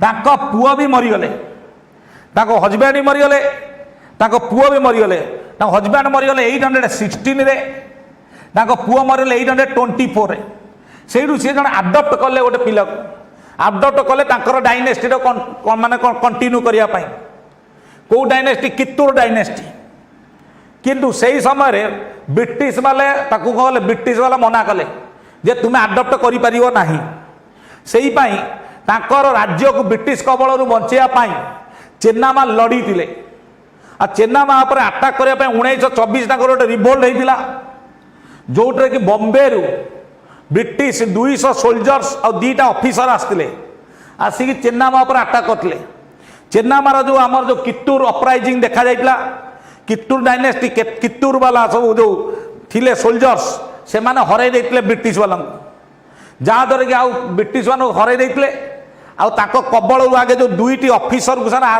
कैप्चर कर रखते कित्तूर वाला under leadership of चेन्नामा चेन्नामा was Rani of Kittur dynasty से 2 जन को जो ट्रिटी है ये 2 जन को कौन कले फेरेले 2टा ऑफिसर को रिटर्न करेले के चेन्नामा कि से रागटा संभाली पारि नथिले ब्रिटिश माने एगेन ताकर किछि सोल्जर्स को हाते से चेन्नामा को अरेस्ट करनेले अरेस्ट कर गोटे जेल रखिले है चेन्नामा चेन्नामा जेल रे थिले जेल नहीं से मरीगले किए चेन्नामा तेणु यहाँ 21 अक्टोबर 824 रे कित्तूर अपराइजिंग देखाइला कोठी कर्णाटक रे under leadership of their queen Chennamma 98 who among the following the book a nation of making किए लिखिथिले ए नेशन ऑफ मेकिंग सेटा लिखिले किए लिखिले सुरेंद्रनाथ बनर्जी एटा तो autobiography of Surendranath Banerjee autobiography of Surendranath Banerjee a nation in the making very important question आउ बालगंगाधर तिलक लिखिथिले the arctic home of Vedas और श्रीमद भगवत गीता रहस्य आर्टिक होम ऑफ वेदस आउ गोटे लिखिले कि बालगंगाधर तिलक श्रीमद गीता रहस्य श्रीमद भगवत गीता रहस्य सुभाष चंद्र बोस बहुत बही लिखिले ताद्वारा Indian struggle and Indian pilgrim एगुड़ा सब लिखिले दीनबंधु मित्र लिखिले नील दर्पण इंडिगो रिवोल्ट समय नील दर्पण लिखिले तेणु आमर नेशन इन मेकिंग किए लिखिले Surendranath Banerjee SN Banerjee autobiography SN Banerjee निजर ऑटोबायोग्राफी माने कौन a nation in the making 99 who among the following conferred Rammohan Roy with the title Raja से Akbar II was the second last ruler last Bahadur Shah Zafar last ruler थिले second last ruler Akbar II 1829 रे ताकर जो pension को नहीं कि प्रॉब्लम होता जहाँ को जाई राममोहन राय इंग्लैंड रे जाई सेटा सॉल्व कर देइतले सेही तरह खुशी होई कि आमर Akbar II answer A Akbar II not Akbar III Akbar II हला सेला second last ruler of Mughal empire से खुशी राजा उपाधि देइतले राजा राममोहन राय 829 राजा राममोहन राय तो number 100 next Utkal Sammilani a social and cultural organisation present Odisha was founded by Madhusudan Das in which year 903 Utkal Sammilani Cuttack रे आरंभ करते मेन ऑब्जेक्टिव थिला a campaign for the unification of state of Odisha unification of state of Odisha को से कौन करथिले करथिले फास्ट मीटिंग है 1903 रे जो 62 परमानेंट मेंबर्स थिले how many members were the 62 permanent members in 903 आउ ये जो उत्कल सम्मिलनी को आमर आसले नॉन कोऑपरेशन मूवमेंट आरंभ होता 1920 रे विद्याधरपुर कटक रे मीटिंग होता यही नॉन कोड़ा उत्कल सम्मिलनी आम नॉन कोऑपरेशन मूवमेंट आरंभ करता विद्याधरपुर कटक रु आरंभ होता 1920 रे है तेणु ये जो उत्कल सम्मिलनी प्रथम किए करथिले आमर फाउंडर किए थिले फाउंडर थिले आमर मधुसूदन दास 903 उत्कल सम्मिलनी तेणु वर्तमान history questions completed thank you.